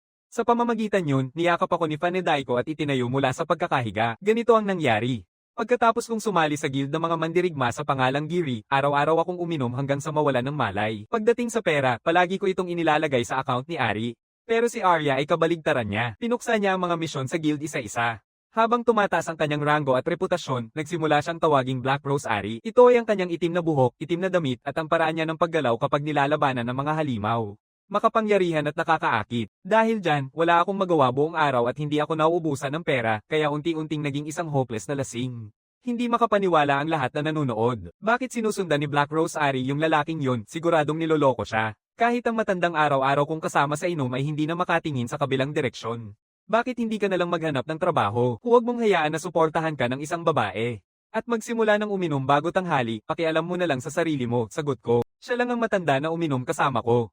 Malinaw, wala rin siyang ibang ginagawa. Pero sobrang sama ng ugali ko sa pag-inom kaya siya lang ang nakikisama sa akin, kaya hopeless na makakuha ng totoong impormasyon. Habang iniisip ko pa rin yon, pumasok bigla ang isang pari. Sa isang impulsong desisyon, kahit na sinubukan ng matandang lalaki na pigilan ako, paano kung sumama ka na lang sa amin sa isang inumin, ngumiti siya ng may pino ngunit walang sinserong ngiti. Oh, mga batang lalaki, sobra sa inom hindi maganda para sa inyo. Doon ko napansin ang isang pilak na simbolo sa itaas ng kanyang ulo. Hindi ko masyadong maintindihan. Lumapit ka ng kaunti, lumipat si Federico, at sa sumunod na sandali ay tinadyakan niya ako palabas ng silid. Nagbiro ang mga tao ng sabay-sabay. Isang lasing na binabalaan ng isang banal na kabalyero. Deserve niya, nakaupo dyan at umiinom buong araw. Bigyan mo siya ng matinding palo. Baka sakaling magising ang katinoan niya. Ipinakita ni Federico na balak niyang gawin talaga yon. Sa ngalan ng mga Diyos, walang masasamang loob ang dapat iwanan. Pagkatapos ay lumingon siya kay Arya. Anong problema? Wala naman. Nagtataka lang ako kung ano ang plano mong gawin sa kanya, sabi ni Arya. Federico saglit na sumagot ng walang pake, isa lang siyang abala mula sa guild na nagtangkang manligaw sa akin, pero halata namang may kakaibang lakas ng loob siya. Pahintulutan mo akong iligtas siya. Nang makita nila akong dinadala palayo, ang tavern ay nagsaya. Sa wakas, nakalaya na si Miss Arya. Halina at sumama sa aming grupo. Mabilis na ipinasa ni Arya ang pagkain na hawak niya, pagkatapos ay tumakbo papunta sa akin. Walang makakaintindi kung bakit sinusundan ni Miss Arya yung lalaking yun. Siguradong kinukumbinsi siyang ay blackmail. Samantala, bumukas lang ang aking mga mata nang makita ko ang palad na papunta direkta sa aking mukha. Sige, papawiin na kita sa paghihirap mo. Nang akala ko tapos na, isang berdeng ilaw ang bumalat sa akin at mas naging malinaw ang aking ulo. Gumanda ka na ba? Talagang hindi mo dapat inumin ng sobra, alam mo. Paumanhin, sino talaga kayo? Ako si Federico, banal na kabalyero. Pakitawag sa akin na Federico, o Master. Pagkatapos ay niyakap niya ang aking kamay at dinala ako sa isang simbahan. Tahimik na sumunod si Arya at mukhang medyo naiinis. Kailan sila nagsimulang maghawak ng kamay, mukhang malapit na sila. Itinuring ba ito bilang normal na pakikisalamuha dito? Mapanganib ang babae na yon, lumitaw si Fenrir mula sa mga anino. Hindi ko alam kung napansin na ng Master, pero may napakabangong amoy ng banal na proteksyon ang babaeng iyon. Banal na proteksyon. Sinundan mo sila dahil naramdaman mo rin yon, hindi ba? Pagpasok sa simbahan, hindi napigilan ni Federico na humanga rito. Mas malaki ito. Swerte ka. Pagkatapos ay lumitaw ang isang hanay ng mga estatwa ng bato. Ito ang mga estatwa ng pangunahing Diyos. Gawin mo lang ang ginagawa ko at ayos ka na. Nakapindot ang mga daliri, sumisimbolo sa pangunahing Diyos at sa apat na Diyosa. Hindi ko pa rin alam kung bakit nangyari ito, pero noon ay sinunod ko na lang. Pero ngayon na naaalala ko, kahit na ang pangalan ko ay Kiri, sa totoo lang ay hindi pa ako kailanman nanalangin para sa kahit ano. Biglang nakaramdam ako ng kakaibang pakiramdam, para bang may nakatingin. May nakamasid. Hindi. Parang may koneksyon na mas malalim sa pagitan namin. Gawa ba niya ito? Hindi. Kahit ang aking pagtuklas ay hindi ito napansin. Hindi ito mahika mula sa mundong ito, at hindi rin isang pisikal na pangyayari. Parang may isang bagay na nakatingin ng diretso sa aking kaluluwa. Ang sama. Ano man ang ikaw, tumigil ka na sa pagtitig sa akin ng ganyan. Pero sa sandaling iyon, bumusag ang boses ni Federico. Mas seryoso ka kaysa inaasahan ko.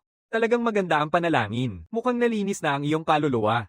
Sa pagkakataong iyon, tumingin ako sa dambuhalang estatwa ng pangunahing Diyos sa harap ko. Nawala na ang pakiramdam ng koneksyon, ngunit ang lakas sa likod nito ay hindi ko maalis sa isip.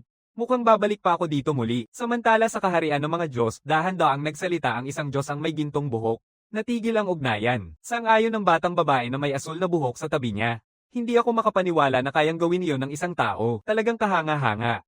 Ilang sandali ang lumipas, muling kumatok ako sa pintuan ng taberna. Tumingin sa akin ang matandang lalaki nang bumalik ako at nagbigay ng tunay na pagtataka. May kakaibang aura ka ngayon. Mukhang pinagdaanan mo na ang isang bagay. Lumalabas na dinala lang ako ni Federico sa isang gubat. Walang paunang salita, pinagsusuntok niya ako ng buong buo at walang awa. Mabilis pa, dumarating na ang susunod. Sa walang sawang pagbomba niya, wala akong pagkakataong makabawi. Naalala ko na ipinakilala niya ang sarili bilang isang banal na kabalyero. Hindi nakapagtataka na sobrang sakit ng tama niya sa akin. Ang mga atake ng isang banal na kabalyera ay may isang kahinaan ng isang vampira, ang katangian ng liwanag. Nakita niya akong makaiwas sa isa sa kanyang mga sipa, lalo pang naging masigla si Federico. Mula pa lang alam kong maganda ang mga mata mo. Ang problema lang, hindi pa kayang makasabay ng katawan mo. Kung palagi kang tatamaan, magsisimula ng makahabol ang katawan mo. Ituloy mo lang. Samantala, si Arya na nakatingin mula sa likod ay nag-aalala. Talaga bang okay lang na hindi siya tulungan? Binubugbog siya ng todo. Sabi ni Fenrir ng kalmado. Sabi ng guro na huwag makialam maliban na lang kung may kakaibang mangyari. Kahit sa araw, pwede siyang makatakas anumang oras pero hindi pa rin siya tumatakbo. Ano man ang ginagawa niya, iniisip ko may magandang dahilan siya para dito. Maliban sa susunod na segundo, bigla akong tumakbo ng buong buo, tiningnan ng matanda ang buong kwento ko ng walang emosyon. Nang matapos ako, idinagdag ko, talagang isang malaking kalamidad ito. Sabi mo ba, isang banal na kawal siya? Ang matandang lalaki ay ipinaliwanag. Ang mga banal na kabalyero ay nanghuhuli ng mga halimaw at iniaalay ang mga ito sa pangunahing Diyos. Naghuhubad sila ng mga kagamitang mahika at may dalang katangian ng liwanag. Mahalaga ang talento ng tao, pero ang taktika ang tunay na susi, kahit na hindi na mahalaga ang tungkol sa hindi mo paggamit ng mga magic tools dito. Ngumiti ako, gano nga ang akala ko. May mali sa lahat. Nabanggit ko na ba na hindi ako pwedeng gumamit ng mga kagamitang mahika, pero bago ko matapos, sinalo na ng banal na kawal ang pinto. Nandito ka na pala. Nakapagpahinga ka na ba ng sapat? Panahon na para bumalik sa pagsasanay. Pwede lang akong sumigaw ng walang magawa, tulungan mo ako, Lolo. Lolo, hindi ba tayo magkaibigan? Pagkatapos yun, nagpatuloy ang mga sesyon na tinawag na pagsasanay pero puro isang panig na kalupitan. Alam ko na sa araw na walang maaasahan kundi ang aking mga mata, hindi ko siya matatalo. Pero sa ganitong takbo, hindi natatagal ang katawan ko para makabuo ng panibagong plano. Kaya tinanong ko siguro kung maaari kaming pumunta sa simbahan. Nalugod siya. Hindi niya akalaing hihilingin ko na bumalik mag-isa. Ito ang patunay na naiintindihan mo na ang pagsasanay, hindi ba? Hindi lang nito ako nakalabas sa pagsasanay, binigyan din ako ng pagkakataon na imbestigahan ang simbahan na interesado ako. 2 ibon, 1 bato. Dahil wala akong espesyal na koneksyon sa simbahan at hindi ako naniniwala pero hindi pa rin bumalik ang pakiramdam na may nanunood. Kung hindi ito ma-detect, malamang ay isang bagay na lampas sa kakayahan ng kapangyarihan ng mundong ito na makita. Kaya pinaganya ko ang analysis function ng Vision Magic Eye, hindi ang kongregasyon o anumang suot nila. Hindi ang mga pader, ang sahig, o ang mga estatwa ng Goda. Ngunit napansin ko ang isang kakaibang bagay. Isang mahina na berdeng liwanag ang patuloy na naglalabas mula sa kamay ng estatwa ng Diyosa. Pagkatapos itong suriin, lumabas na ito ay isang banal na batong liwanag, isang daluyan ng kapangyarihan ng Diyosa na kailangan sa bawat simbahan. Ganyan pala ang paraan nito. Nagsisilbing koneksyon sa mga tagapakinig sa pamamagitan ng batong ito. Tinatawag siyang Diyosa, pero hindi dapat yon. Batay sa mga estatwa, may 5 Diyosa sa kabuuan. Mukhang nagawa ko talagang maputol ang mga Diyos ng mundong ito. Aba, sa larangan ng pagsasaliksik, sapat na yon sa ngayon. Doon ay nagsimula ang kasiyahan ni Fanedico ng walang pag-aalinlangan. Iyan si Master Raven. Siya ang ika-4 na kapitan ng banal na mga kawal at ang bayani ng buong lungsod na ito. 10 taon na ang nakalipas nang magwala ang mga halimaw dito, siya ang nagresolba ng krisis at simula noon ay pinoprotektahan na niya ang lungsod. Isang buhay na alamat. Halos hindi mapigilan ng babae ang sarili. Pupunta na ako para bumati kay Guro Raven. Bumalik na kayo nang hindi ako. Pakiramdam ko ay tunay akong interesado sa lalaki at handa nang gamitin ang pagsusuri sa kanya. Napansin niya agad na may mali, kaya wala akong magawa kundi tumingin palayo. Sa kanyang reaksyon, malamang na may naramdaman siyang kakaiba. Kahit ang paggamit ng pagsusuri ay may panganib kapag nasa paligid mo ang lalaking ito, muling tahimik na nagsalita si Raven. May amoy. Amoy ng isa sa aking uri. Samantala, si Arya ay nababato na sa kabilang panig. Si Kiri ay nagsasanay araw-araw simula noon. Hindi pa tayo nag-uusap kamakailan. Maganda. Muling tinatadyakan ni Fanedico ang Warhammer niya sa akin. Medyo gumanda na ang reaksyon mo sa mga kasangkapang pangmagiya. Salamat niyan. Huminto sandali ang babae upang mag-isip pero hindi lang basta makaiwas ang solusyon. May hawak ka bang sandata na komportable ka? Ang una kong instinct ay iisipin ng sarili kong nagagamit ang madilim na mahika sa buong ganda nito, pero sumagot lang ako at agad na bumalik ang kasiyahan ni Fanedico. Ayos na, tapos na. Lumabas ka bukas at bumili ng sandata na pakiramdam mo ay tama para sa'yo. Walang adventurer na nakikipaglaban ng walang dalang armas. May pagkakataon din akong makipagkita kay Guro Raven, kaya bukas ay araw ng pahinga. Gets ko na, kaya pumunta ako kay Arya. Matagal ka nang nakatitig sa akin. Naiisip mo na bang paano mo ako hahawakan? Bigo ang babae, malayo pa. Tama, libre ka ba bukas? Sabi ni Master noon kailangan kong pumunta para kumuha ng armas. Hindi ko masyadong kabisado ang lungsod. Siguro mas alam mo kung saan dapat maghanap. Agad na napasinghap si Arya. Wala akong anumang mga utos. Bukas ay ganap na walang pasok. Talagang hindi ka makakaya nang wala ako, di ba? Hindi ko alam ang gagawin sa'yo. Bumalik na tayo sa inn at maghanda na tayo. Sige, sa susunod na araw sa palengke, masaya si Arya. Tingnan mo ito. Mukhang masarap din ito. Kailangan ko siyang paalalahanan. Pumunta tayo dito para bumili ng armas ngayon. Ayos lang. Nasa tabi lang naman ang tindahan ng armas, kaya pumunta kami sa isang tindahan na mukhang maayos. Ang nakakalungkot lang ay lahat ng nasa loob nito ay mga gamit na pang-espesyal na mahika. Iminungkahi ko kay Arya na kunin na rin ang isang sandata habang nandito na kami. Ang sinaunang armas ay masyadong mapapansin. Kailangan niya ng isang bagay na magagamit niya araw-araw nang hindi napapansin. Sumang-ayon ang babae. Isang bagay na makatwiran ng presyo at hindi nakakaabala sa galaw ang magiging perpekto. At nakita ko ang isang maikling espada na gawa sa mithril, mataas na puridad na mithril na maaari ring magsilbing kasangkapan sa mahika. Mukha itong perpekto. Kung tungkol sa presyo, sa pagitan ng kinita ko sa panggabi na panghuhuli at sa naipon namin, hindi ito problema. Wala na akong ibang gastusan maliban sa inom. Ako na ang bahala dito. Namula ang pisngi ni Arya pero nanatili ang problema ko. Wala akong nakitang kahit isang sandata doon na magagamit ko talaga kaya lumipat kami sa ikalawang tindahan, isang medyo makipot na maliit na lugar. Tinihil kami ng isang matandang lalaki na may puting buhok. Ang tindahang ito ay umaasa sa komisyon. Gumagawa kami ng mga natatanging armas na ayon sa eksaktong espesipikasyon ng customer. Kaya mo rin bang gumawa ng mga armas na hindi mga mahikal na kasangkapan? Siyempre, gagawin ng tindahan na ito ang lahat upang matugunan ang inaasahan ng customer. Sa ganitong kaso, magpapadala ako ng order.